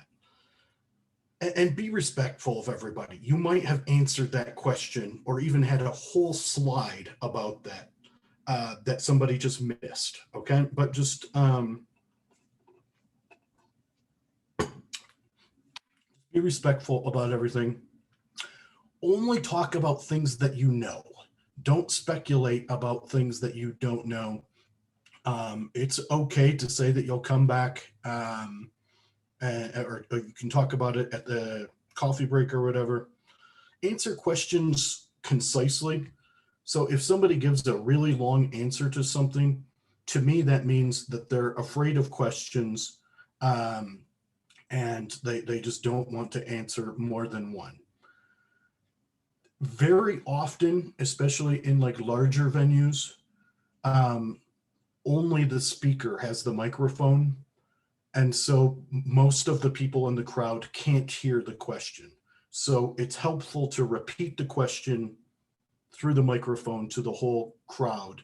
That also gives you a minute to think about it. Even in a smaller audience, it can be good to repeat the question, to really think about what the person is looking for. And I mean, I have to say, scientists are a really great community of people. I've been doing this for a long time, and I don't think I've ever, maybe one time, seen somebody like maliciously asking questions, trying to cause trouble. Most people are just trying to figure out, you know, if there's some way that their work like interfaces with yours, or that that they understand what it is that you're doing, so on. Make sure that you acknowledge your advisor, your group members, any other contributors here. Make a point of acknowledging funding. So like I said about the references, somebody sitting there, this adds value to or validation to your talk, right? If somebody's given a talk on something and this has been funded by the National Science Foundation, that tells me that some group of reviewers and a program manager read your ideas and decided to give you a bunch of money to do this research. And if it's been published in some good journal, that tells me that some editor and then some reviewers read this and said, okay, this has been peer reviewed, and that just adds value to your talk. Always make sure that you thank the chair, the organizers, and the audience, and truly welcome questions, because the questions can really help you see your research from different perspectives, that may bring something new and exciting. And if you have group members who have posters or other talks, you can certainly refer people to those towards the end of your talk as well. If you're doing a poster, the best advice I ever received about this is you should have a poster that somebody can look at from, say, 2 meters away and figure out sort of if they want to stop and talk to you for longer. Okay, so that means that the figures and the title that you have out there will entice. So like Federico was mentioning, you know, you put your best thing in the front window if you're operating some store. Make sure that you have business cards available or some sort of digital equivalent. And once again, study ahead of time who's going to be around you. These things have been organized by topic or by something else, and you can make lifelong friends and colleagues with the people who have been, you know, in your vicinity for a poster session. So going forward, just attend as many seminars and talks as possible. And you can learn just as much from a really bad talk as you can from a really good one. What sorts of things, you know, you like in a talk and what sorts of things you don't like. There's a blog on Nature Jobs about different junior leadership roles. But, you know, it's changed careers when people like organize a symposium. So there's all of these national international organizations. They have junior scientist organized symposia. Become one of those junior science organizers. If you have visitors coming, you know, study up on those people and take advantage of every opportunity that you can. Learn about imposter syndrome. Watch online talks. So some of these TED Talks, some of these people have been coached for 7 months to give this 17-minute talk. You know, look at what they do and how they present things. Look at how they do a beginning, a middle, and an end, and how they tie things together. And so one of the examples I give is Rick Smalley. So from C60, there's a whole bunch of videos from Rick Smalley on YouTube that you can watch. Those are really good. Toastmasters is an international that's just for learning to speak in public. Lean In is for the ladies. I'm not sure if you have that in your countries. The Nature Jobs blog is really good. And I think most importantly, it's just learn how to give and how to accept constructive feedback. Okay, that's going to be one of the most important things that you do. And learn as much about EQ and how it presents itself as you can. And I'm going to give you the reading assignment for that towards the end here. So now I'm going to shift gears into talking about jobs, but I just wanted to pause for a minute and see if there were any questions about the giving a seminar portion here.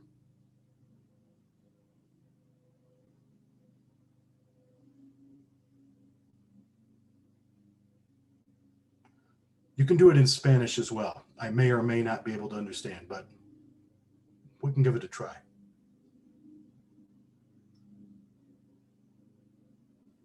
It's okay, Professor Richard. Okay. So for the jobs portion of this, right? And I mean, so that's what we've been building up for. And that's the point of this whole, I think, exercise that Federico and I do, is trying to help you guys figure out what jobs are best suited for you and vice versa, so that you can have the most impact on science and society going forward. So I would say that in every stage of life, that there are people who look like they're rising stars, and then a few years later, you realize they just never really made it happen, right? This happens in high school. Some of the people who were the top students, you look back 4 or 5 years later, they never really did anything with their lives. Same thing happens in college. Some of the top students in college, you look back, they just never really made it. And the same thing is going to happen again in the next steps as you go from your graduate studies into the job market. There's going to be some people that really did better than what you would have thought based on their trajectory. And there's going to be some people who just didn't. Okay, so, I like this quote from Einstein, is you have to learn the rules of the game, then you have to play better than everybody else. So I would say here is an unfortunate example. This has been, I can give an update on this now, but we had an assistant professor here that thought that he did all the right things. He attended the best universities, did a postdoc with the top group in Santa Barbara, published good papers. But after 5 years, he was declined tenure, and he had to go find a new job. And the problem was that he did not understand, he shouldn't have even taken the job that he had. It was a job in a department unrelated to his background, and it just was not a good fit at all. I have seen him since, and he learned from this, and he found a job that did fit him very well, and he's happy and he's successful.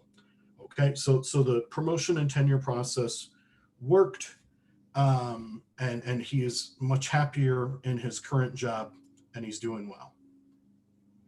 So when we look at jobs, I think that there's a number of different things that you need to think about. So there's different types of jobs.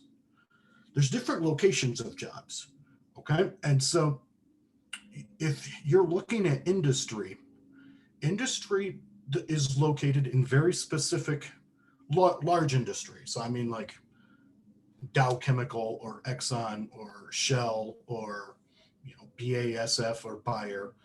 I mean, these are companies that make money by taking natural resources that are inexpensive and converting them to something more expensive. And those are generally in not very nice places, right? In the United States, those are along the coastline between Texas and Louisiana, a little bit in New Jersey. So, you know, if you want to go work for large industry, just understand, and you can look up a map of where all of the global industrial locations of chemical manufacturing are. Conversely, location of jobs. So if you go into academics, there's basically a university or a college everywhere in the world of some level, maybe not like a top 10, but there's some. You should also look at and think about how is that job assessed, right? So all of us, regardless of what kind of job you go into, somewhere somebody has a spreadsheet where they're giving you a ranking, and that determines whether you keep your job and determines if you get promoted, if you get more money, or if you get kicked out, right? So you should understand how your job is being assessed, what skills are required for these different jobs. So some jobs are very highly technical and a real depth of technical knowledge is needed. Some jobs are require somebody who is able to communicate science to a very, very broad audience. You should understand the work environment. So across all different areas, so there's 3 areas. There's industry, national labs, and academics. In all 3, there are different environments. Some places think that the way to be successful is to make a really competitive environment where people are working sort of in competition with each other. Other places really try to have a collaborative environment. And you should figure out which one you're going to be most successful in. And there's all sorts of compliance issues. So that's just, I would say that goes sort of, academics has the least amount of compliance. So the rules that you have to follow. National labs have quite a few sort of rules. So I have a joint appointment at the National Renewable Energy Lab. I have to undergo training for how to walk down the sidewalk. Okay. If I want to plug in a computer, you have to have special training for that. And industry is even worse. Okay. So, you know, just understand these different issues.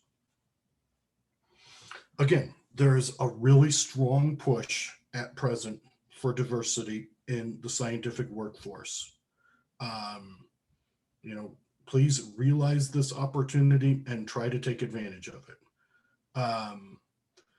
So what I do when I teach my course on professional skills, in the first 3 weeks, I have somebody from industry, somebody from a national lab, and somebody other than me from academics come in, talk to the students about how they got that job, what they think are the advantages and disadvantages of that,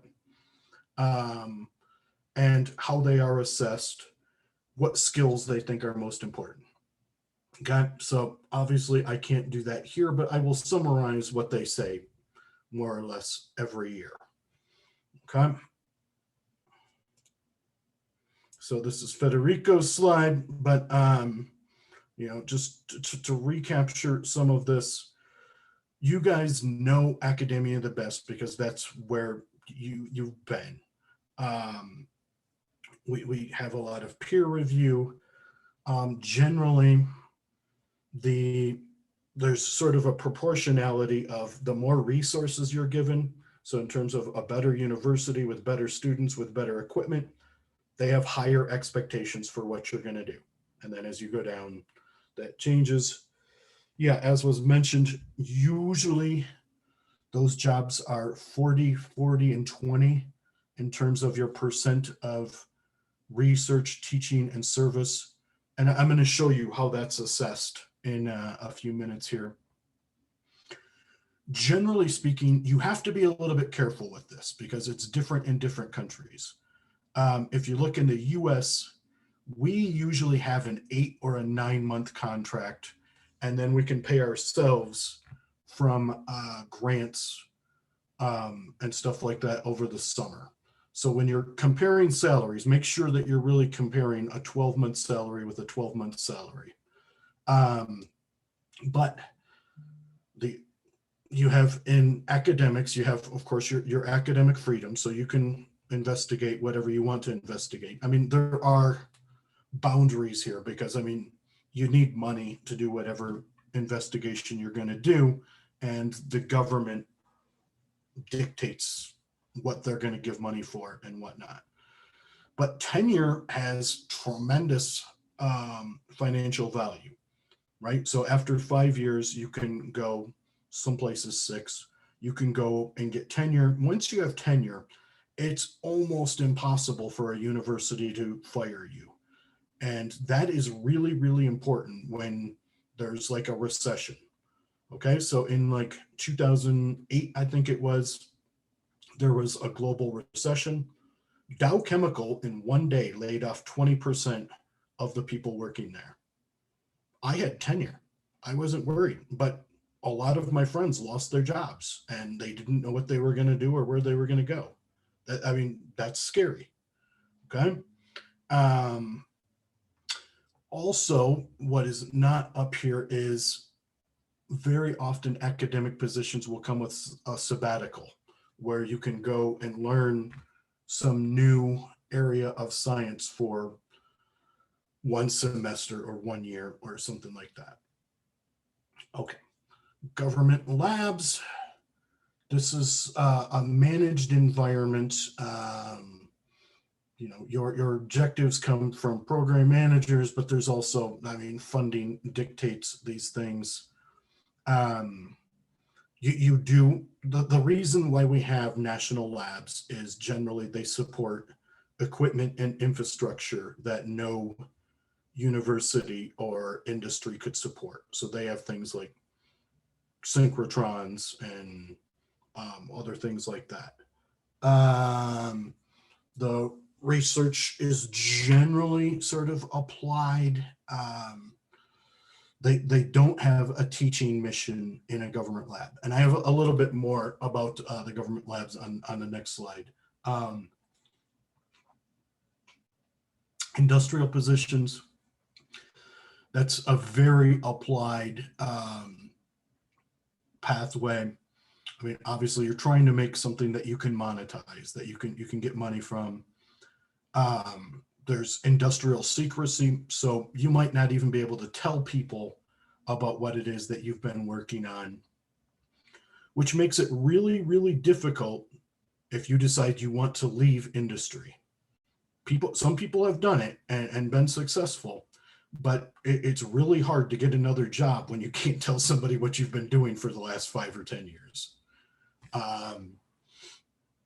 So, and yeah, there's often a focus on development rather than research, and the things can change very, very quickly. So in my class, I usually have somebody, usually it's Brian Pivovar, who's a director over at NREL, come and talk about how he got his job. And now he does the hiring there for NREL, and he talks about what he looks for in hiring people. So, I mean, the things that he likes about the National Lab are that you really have the highest level of researchers and equipment available. You do have impact or influence. And so, like, when the government is trying to figure out, plastics. So there's been in the last 2 years a big drive to try to recycle and find new ways to deal with waste plastics. They have all national lab people come in and tell them. So they really do have an influence on the national science scene. However, I mean, I would say the research direction is politically directed. And by that, I mean, so since I've been here, when George W. Bush was president, it was all about a hydrogen economy. How do you generate hydrogen? How do you store hydrogen? How do you use hydrogen in a fuel cell? When Obama became president, hydrogen was a bad word. Then it became all about biofuels, and then solar as the long-term issue. Then with Trump, it became that renewable was a bad word and everything was about fossil fuels. Now with Biden, it's all about making green renewable technologies. Now, nobody at NREL lost their jobs in that, but people who were working on storing hydrogen had to switch research direction to work on how to make biofuels, and then switch to how to make fossil fuels more efficient. Then now they're switching to new green technologies. So they might have to go in areas they really don't know anything about. It is very competitive to get a permanent position at a national lab. Their salaries, especially for postdocs, are very high. At the scientist level, my colleagues approximately at my same age and level make exactly the same as I do in academics. Most of the positions found were through conferences and personal contacts. So Brian says that almost everybody that they've hired is somebody that he's known for at least 3 years from different conferences and seen them give presentations and things like that. What they do at national labs every year is they have what's called a 360-degree review. And so they have people who are above you, people who are below you, and people at your same level all evaluate you in a number of different categories. And then they put that all together into one report to see how it is that you're doing, say, versus your other peers. In industry, this is, so I have my typical speaker for this. She started at a startup company at Iowa State that was making a catalyst. And then the pathway there was that startup company in Iowa got bought by Albemarle, which is a large international catalyst company based out of Baton Rouge, Louisiana. So she had to move to Louisiana. Then after a few years of that got bought by W.R. Grace, which is out of Baltimore. And then just in March this year, they got bought by Standard Industries Holdings, which is going to keep them in the same place, but they might get sold again at any point. And she has absolutely no control over any of that. Her position is in sort of sales and support. So she's flying all over the country to help the people that are using their materials. And she's able to work from here in Colorado and then just travel, say, 3 weeks a month, which is difficult because she has a 4-year-old daughter and she's on the road all the time. It is of very high importance, if you want to go to industry, to communicate to non-technical colleagues very effectively. So you need to be able to talk to the economics people, the advertising people, the marketing people, all across the spectrum there, the manufacturing people, the clients. So communication is really, really key. Usually for industry to move up, so like the big industries, they want their upper management or the higher people to understand how different jobs work. So they will move you from one job to another job to another job, so that if you're a manager, you understand what happens at those lower positions. That usually means moving around quite a bit. They usually have quarterly to annual reviews. So every 3 months you have some sort of review, which is pretty competitive. I mean, they try to create a competitive, they're all about making money. They're not trying to make friends. They're trying to make money. And they have really high levels of security. So usually my friends in industry, they have a separate computer and phone for work where they can only send work emails, and they know somebody's reading all of their emails. Somebody might be listening to their phone calls. Their computer is always being scanned for what files are on there and when they were moved. That stuff is all theirs. Okay. So just to sort of summarize those two areas, national labs and industry, I mean, they both need to get in the door. You need to have some networking going. To move up and not out, you need to understand how you're being evaluated and how you can improve those things. You have to understand that the conference that you're at right now might or might not lead to, the next job, or it might be that somebody that you meet at this conference is able to help you in 10 years and they remember you, right? So, I mean, I tell my students whenever they go to a conference, you need to feel uncomfortable. Don't stay with the same people that you stay with all the time and you're already good friends. Go and meet somebody new. And after that, meet somebody else new. And those are the people that are going to help you through your career. You're not at the conference to hang out with your old friends. Okay. So, I mean, Federico has this managing your boss. And so what I was going to do, just to sort of finish this up here, is to go into, you guys are all students. So let's manage your boss. All right. So let's understand what are the stresses and what you can do to help your PhD advisor. Okay. So appreciate these. And at the same time, this will show you sort of how assessment is done of academics, but it's not very different from a national lab.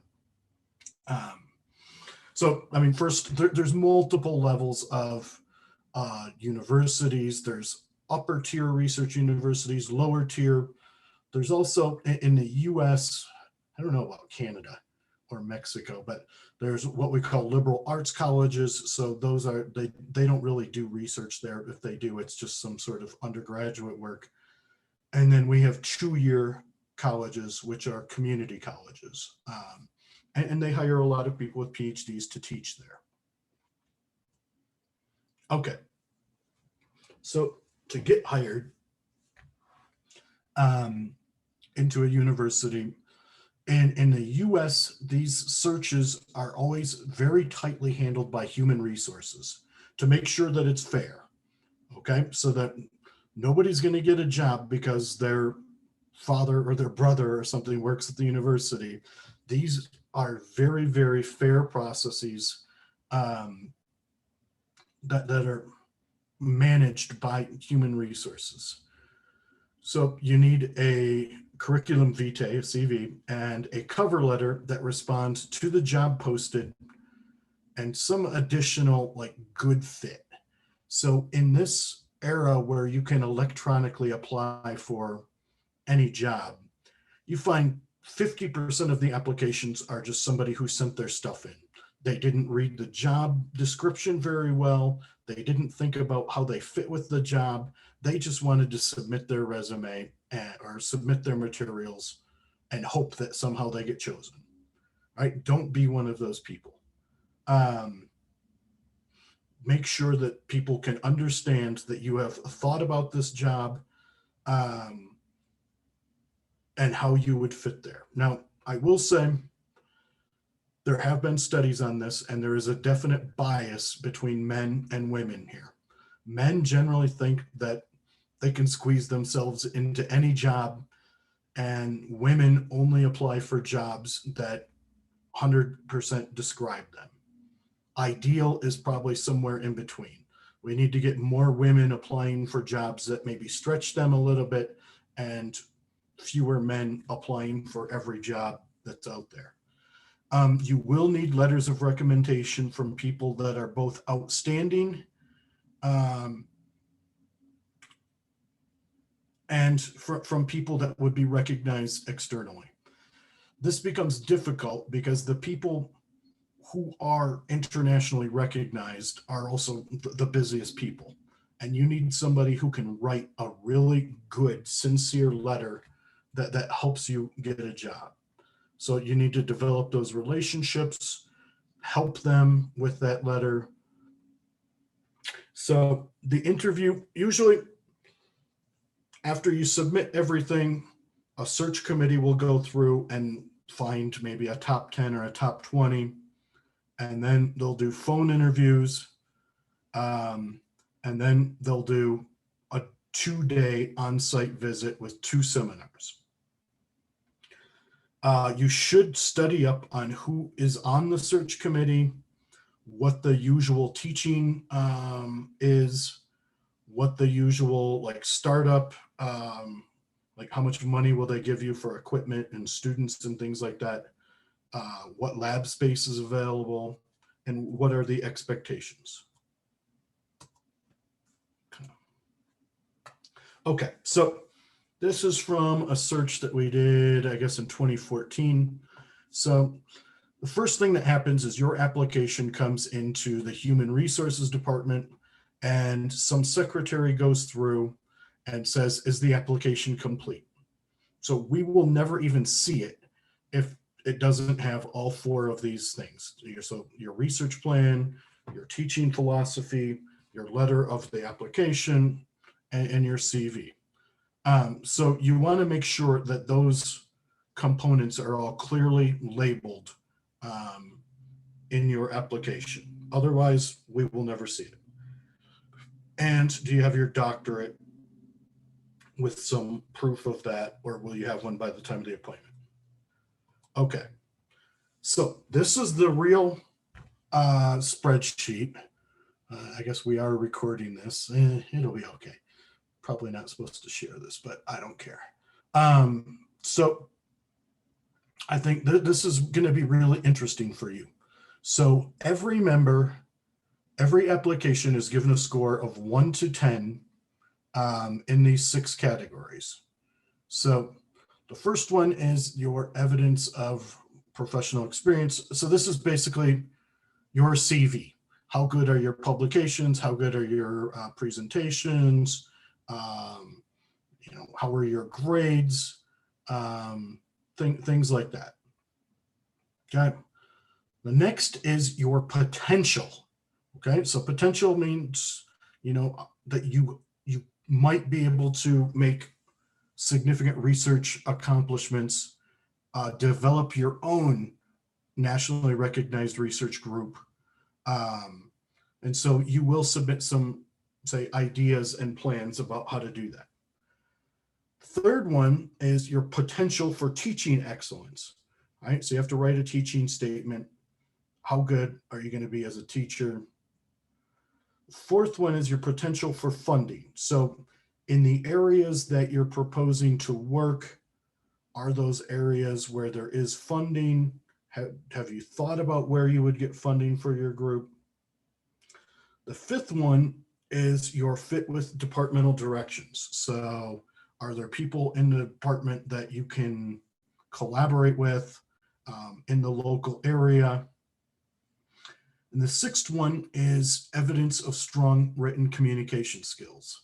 So basically, how clear is your package? How many misspelled words are there? You know, stuff like that. So what I think it's important for you guys to understand here is point number one, that's, you can't change anything there. I mean, that's what you've done. That's your life story, right? That's your publications. That's what university you went to, all of those things. Your potential, now that's where if you spend some time writing good research proposals, you can really raise yourself up. For the teaching excellence and teaching philosophy, if you have attended a couple of short courses on teaching or even just a seminar on teaching, this is a one-page statement about why you are going to be a good teacher.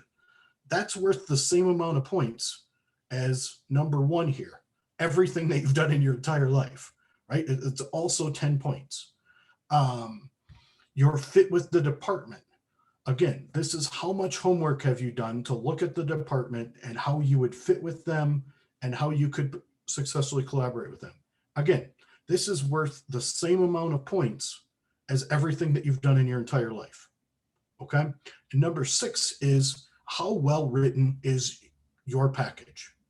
Have you like paid attention to what you're doing there?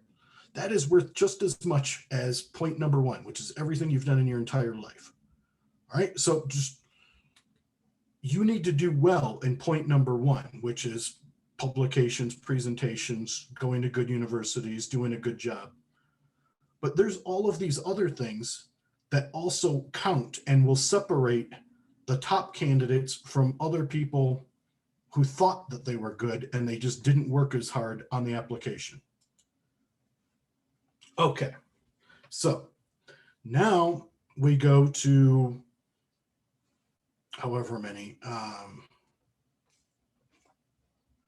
So with those scores out of 60, we go from like, I think last time we went from 250 applications down to 20. Okay, just by having people give those scores.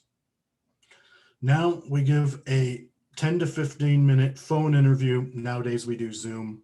And I think a thing that's important to understand here is we have to ask all of the candidates the exact same questions in order for this to be fair, right? And we have to have those questions approved by the Human Resources Department.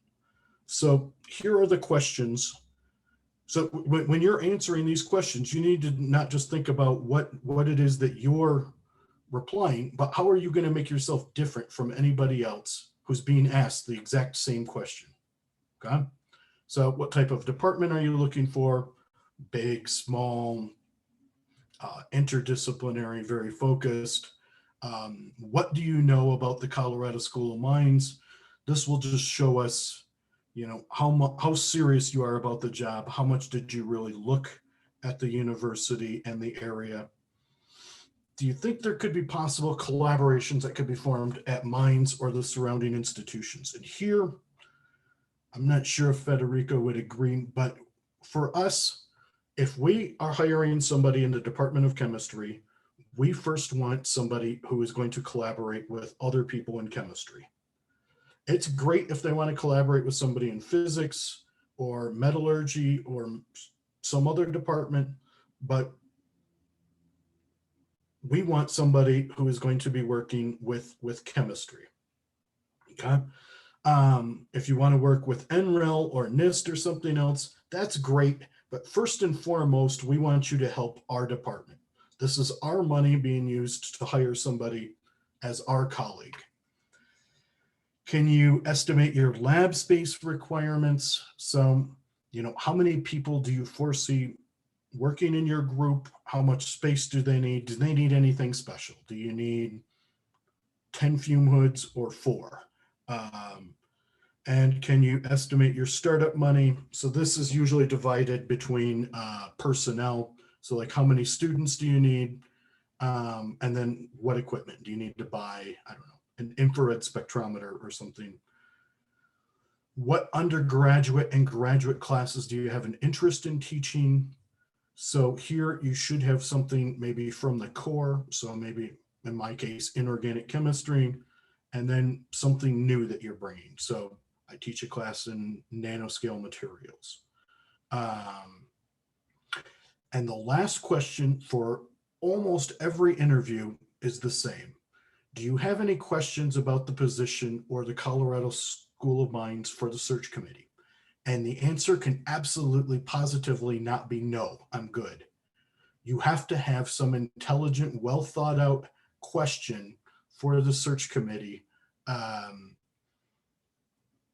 that shows that you're serious and you've like really thought about this. Okay. And that last question is always going to be a question in an interview. So think about that. Usually you have an on-site interview, which is 2 days with a 1 hour seminar in both days. The first one on your past research accomplishments, and your second on proposed research, proposed teaching. And this is a whole day process. Somebody will meet you for breakfast. You will meet somebody every 30 minutes, and everything matters. What you say at breakfast, what you say at lunch, what you say in the meetings. If somebody thought that you weren't interested in their research or their teaching, then that will count against you. So, I mean, you just got to be on top of everything for those 2 days. So now let's say you got the job. Now we're trying to help you manage your boss here. How are they the P&T is promotion and tenure process. How do we go about doing that? So this is just an example from our university, but it's pretty similar in most places. We get somewhere on the order of 10 external letters from different places. And this is important, again, for conferences. How are we going to choose these external letters? I'll let you think about that for a minute. I'll go through the rest of the requirements and then we'll circle back. But if you were on the committee, how would you go about choosing these 10 external letter writers? You have a committee from the department. So usually this is all of the people who are at the next higher rank. Your department head will provide a different letter of recommendation. Then there is a university-wide promotion and tenure committee. They collect all of this input from these letters, the committee, the department head. They make a recommendation to the provost, who then makes a recommendation to the board of trustees. This is all a very serious legal process. This whole process very often ends up in court, right? If people get denied tenure and they think that they haven't been treated fairly. So every step along the way here needs to be defensible in court. The way we would typically choose those 10 external letters is you can go into any of these sort of Web of Science or Google Scholar or these different search systems, and we can look and see whose work you have been citing the most and who has been citing your work the most. Then we would choose some of those people. Then we would choose other people who had at what we consider peer universities who are in similar research areas. We would also look for people who had been recently promoted in a similar area. So understanding the game here, most universities are the same, but you start as an assistant professor and the wording is, are you on the right trajectory? So is your research teaching service moving in the right direction? For an associate professor, you have to have established your research area, your teaching expertise, and all of those things to become a full professor. So again, it's 40% scholarly activity, 40% teaching, 20% service. I'm just going to go through how we assess these and then we'll have some time for discussion. So here's the real form that we use in P&T. You know, what summary of what the departmental promotion and tenure, what the department had, where you were at before, what your external letters said. Every year we do a faculty data report where you get some grade for teaching, research, service, and overall. Do you have national and international recognition? So this would be, have you been invited for talks? Have you given written invited papers? Things like that. Your publication record, number of publications from the last 5 years, peer reviewed. and some citation metrics. What are the levels of those journals? Have other people cited your work or not? So here's again, funding, graduate students, number of students graduated, students, have your students published papers? That's a really important one. So, you know, you guys can help your advisors out by publishing papers. Your teaching, what courses have you taught? What are the student evaluations? And have they gotten better or have they gotten worse? It's okay if you're not a great teacher the first couple of years. It's not okay if you haven't gotten better. Okay. And then service, what have you done within your department? What have you done outside of the department? What have you done on, say, a national scale? So for chemistry with the American Chemical Society, and what have you done internationally? For publications, how many publications you have? Who's the corresponding author? Again, citations, H-index, grants, how many, how much money, who was the principal investigator? If it was not awarded, what grades or ratings did it get? And how is this going to be improved? Has the student and his students presented at national and international conferences? And this is usually something those external letters will comment on, is that, yeah, I saw one of the students from this faculty present in Cancun, and they did a really great job. Were very well prepared. Or I saw this student present at the conference in Cancun, and it was horrible. And this advisor is clearly not bringing his students, you know, preparing them for these things. Have there been invited presentations?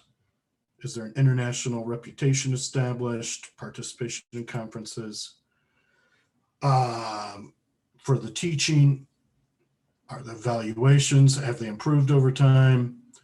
Is the person trying to do something to improve their teaching? Are they going to workshops?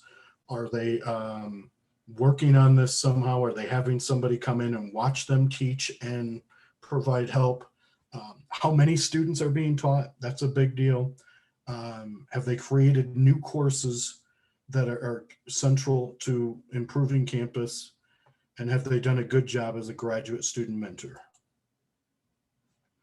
Again, service is divided between just concentric circles locally and up to internationally. Let me just move on. So this is just to summarize this. If you know the rules of the game and prepare, it's really not bad. And it's no worse than the equivalent process that you go through in industry or national lab. But I mean, just please understand, once you get your graduate degree, the world does not become easier. You have to understand how people are going to be assessing you and what that looks like.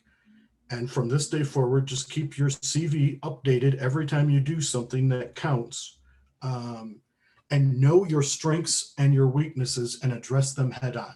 That is a really attractive thing when we're interviewing somebody. If they say, you know what, I was really intimidated about public speaking and I did X, Y, and Z to get better, and now I really enjoy it. That shows me somebody that I can work with. Okay, so not to be a bummer on your day in Cancun, but being smart is no longer good enough. A good CV means a good publication record, but there has to be extras. You have to be proactive, not reactive, but proactive. Find things that you can do that make you better than your competitors. Networking is crucial.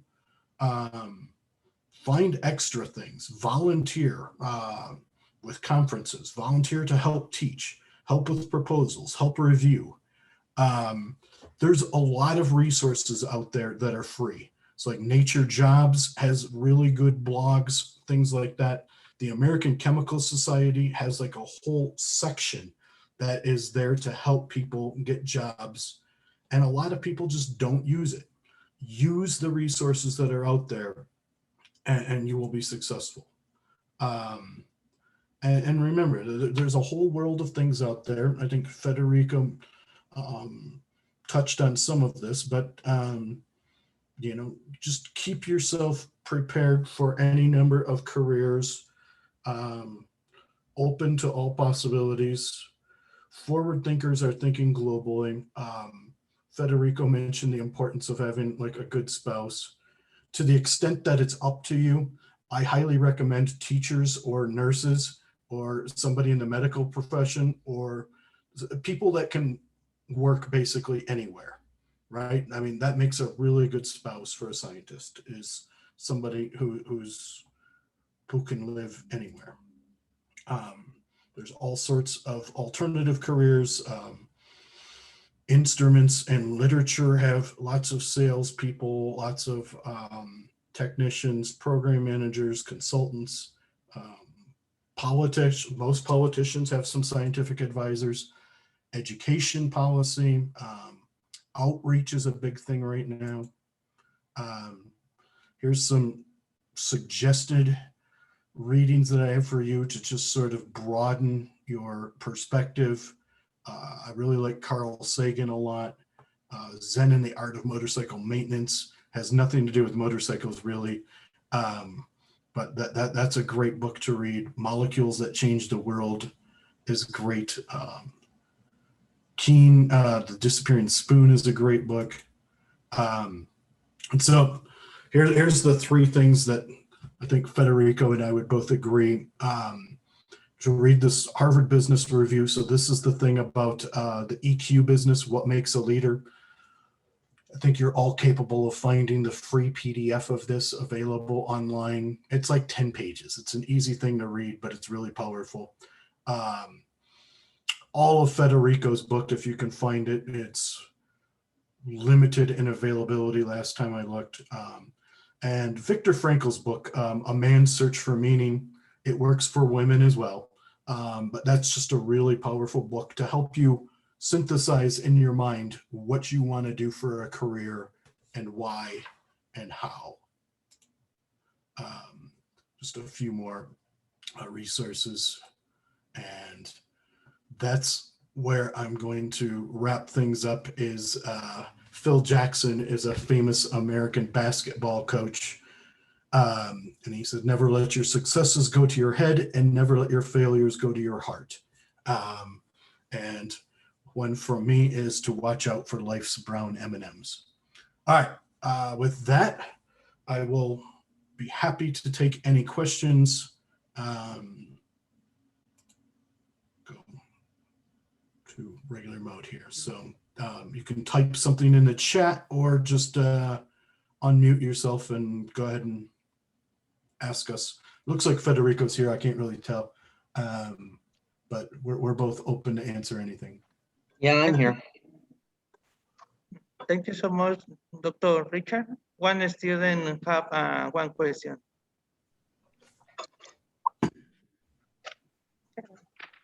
Hi, Hi.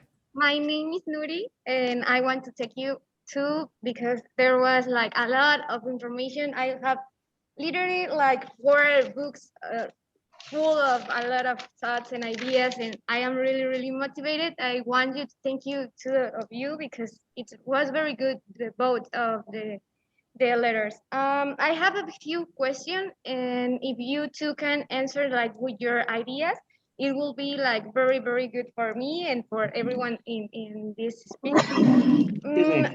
The first one is maybe you talk about it, but I was in the bathroom.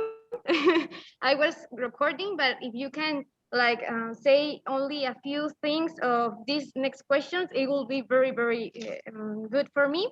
And the first question is how to affront a stress position of not knowing what to do next, like a critical situation. I'm going to be like a little bit personal. I am like just finishing my master, and I am like searching what to do next, and that's why I put like a critical situation, like losing a job or finish university or a degree. If you can give us like few advices of what to do in that positions, it would be perfect.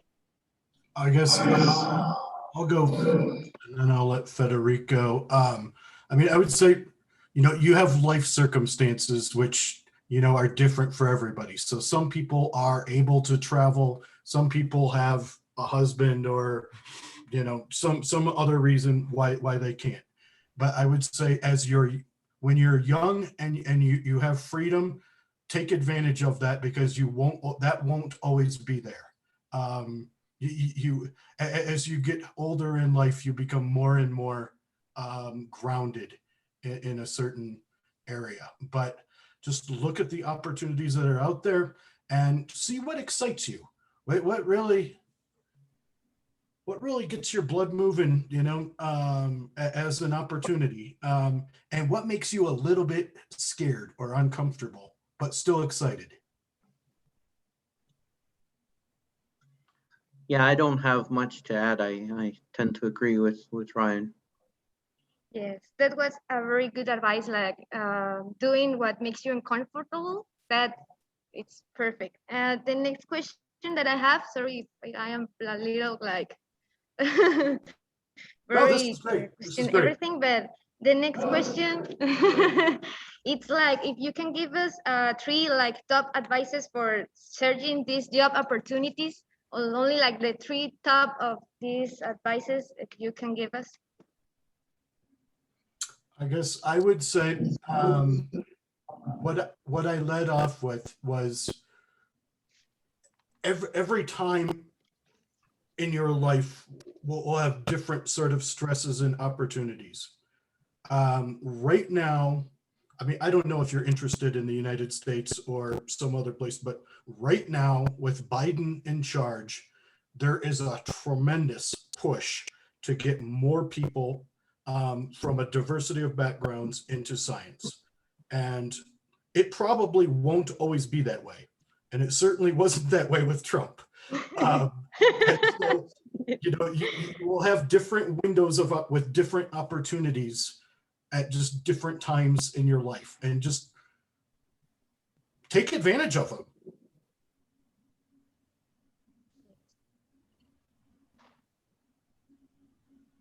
I'm not sure I quite understand the question. I mean, are you asking about where to look for opportunities, or? Yes, if you have some advices of how to search that opportunities, like I don't know, like in a page, in internet or something like that. Yeah, for the private sector, people seem to use a lot LinkedIn. Then for university jobs, typically you can go to major journals, scientific journals like Physics Today, Physics World, MRS Bulletin, Chemical and Engineering News. These would, either the print version or the online version would give you an update on job searches. And then you can find some other online portals that advertise jobs. And these days they're global. So when you can run your search globally, or you can go by country. You can do it by job type. Okay. Yeah, I would say, in addition to the journals, the professional organizations, so the American Physics Society, American Chemical Society, they have whole parts of their webpage dedicated to employment opportunities. Same with Nature Jobs. I think Science has some equivalent, but any of the professional organizations. Okay, thank you. That was And very good advice. then of course use your network. I mean, send out feelers, people you know. Yes. Ask if they know if someone is looking, and give them your CV in case they can pass it on to others. You never know. Yeah. Okay, thank you. And the last question, and I'm not going to bother anymore.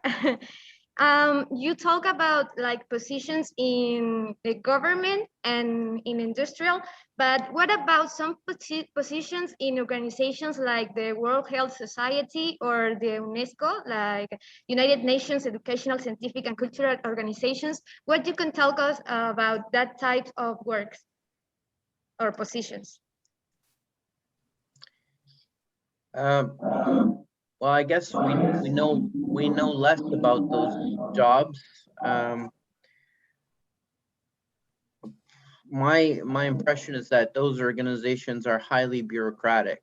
So and you know, people get into them and they probably get paid very well, but the motivation to do something useful might not really be there from an outsider's perspective. I might be wrong, but I do have frequent dealings with UNESCO and they're not exactly very efficient. Okay. I would be surprised if, you know, you could get a job there that is very exciting and motivating. I think it's more like, it's well paid and, you know, you can probably live in a nice location, but and not exactly very fulfilling professionally. Making a difference or something, only like bureaucratic. Yeah. Well, that's that. Mm. Well, that's all for me. If you can, sir, like give us your contact, that will be very nice because personally, I would like you to give me an interview because I am like leadership as leader organization of divulgation of the science for Latino Americans. And if you in some time can give me an interview, it will be very, very good for all our people that can see our work and stuff like that. And that's all for me. Thank you. I just put my email in the chat. Okay, thank you. Yeah, you it was can find me very too. good. Where are you based? Sorry? Where are you based? In Mexico. Yeah, where in Mexico? Oh, I live in Querétaro. But Okay. that little organization are all around Latin America. We have people from Ecuador, people in Canada, people in Colombia, and another little countries in South America. Okay. All right. Thank you very much. All right. Thanks.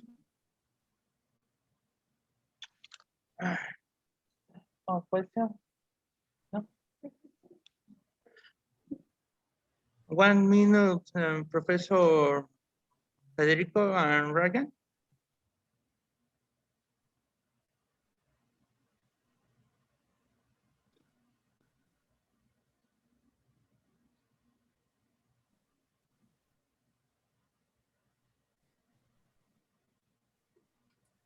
I think we're done.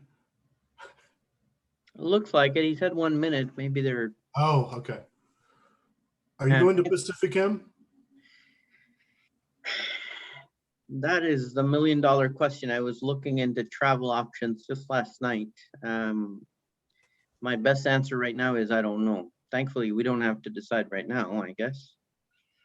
I suppose we'll have to keep track of the evolution of this fourth wave and so on.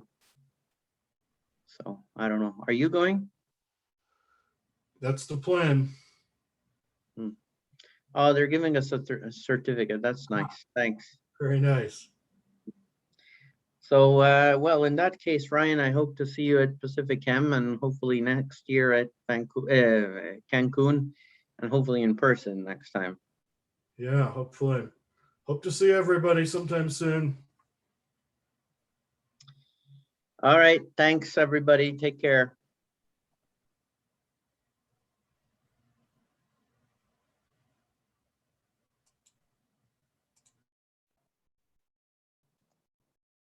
Yes, sir. Yeah. Oh, so if you can, no, se los mandas por correo.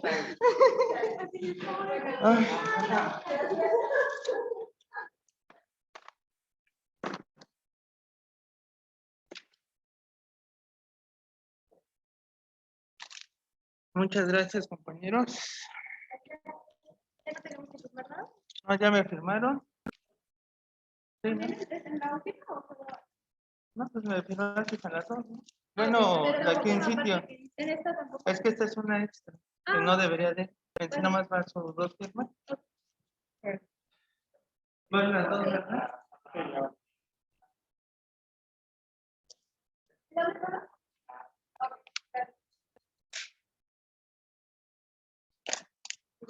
Solo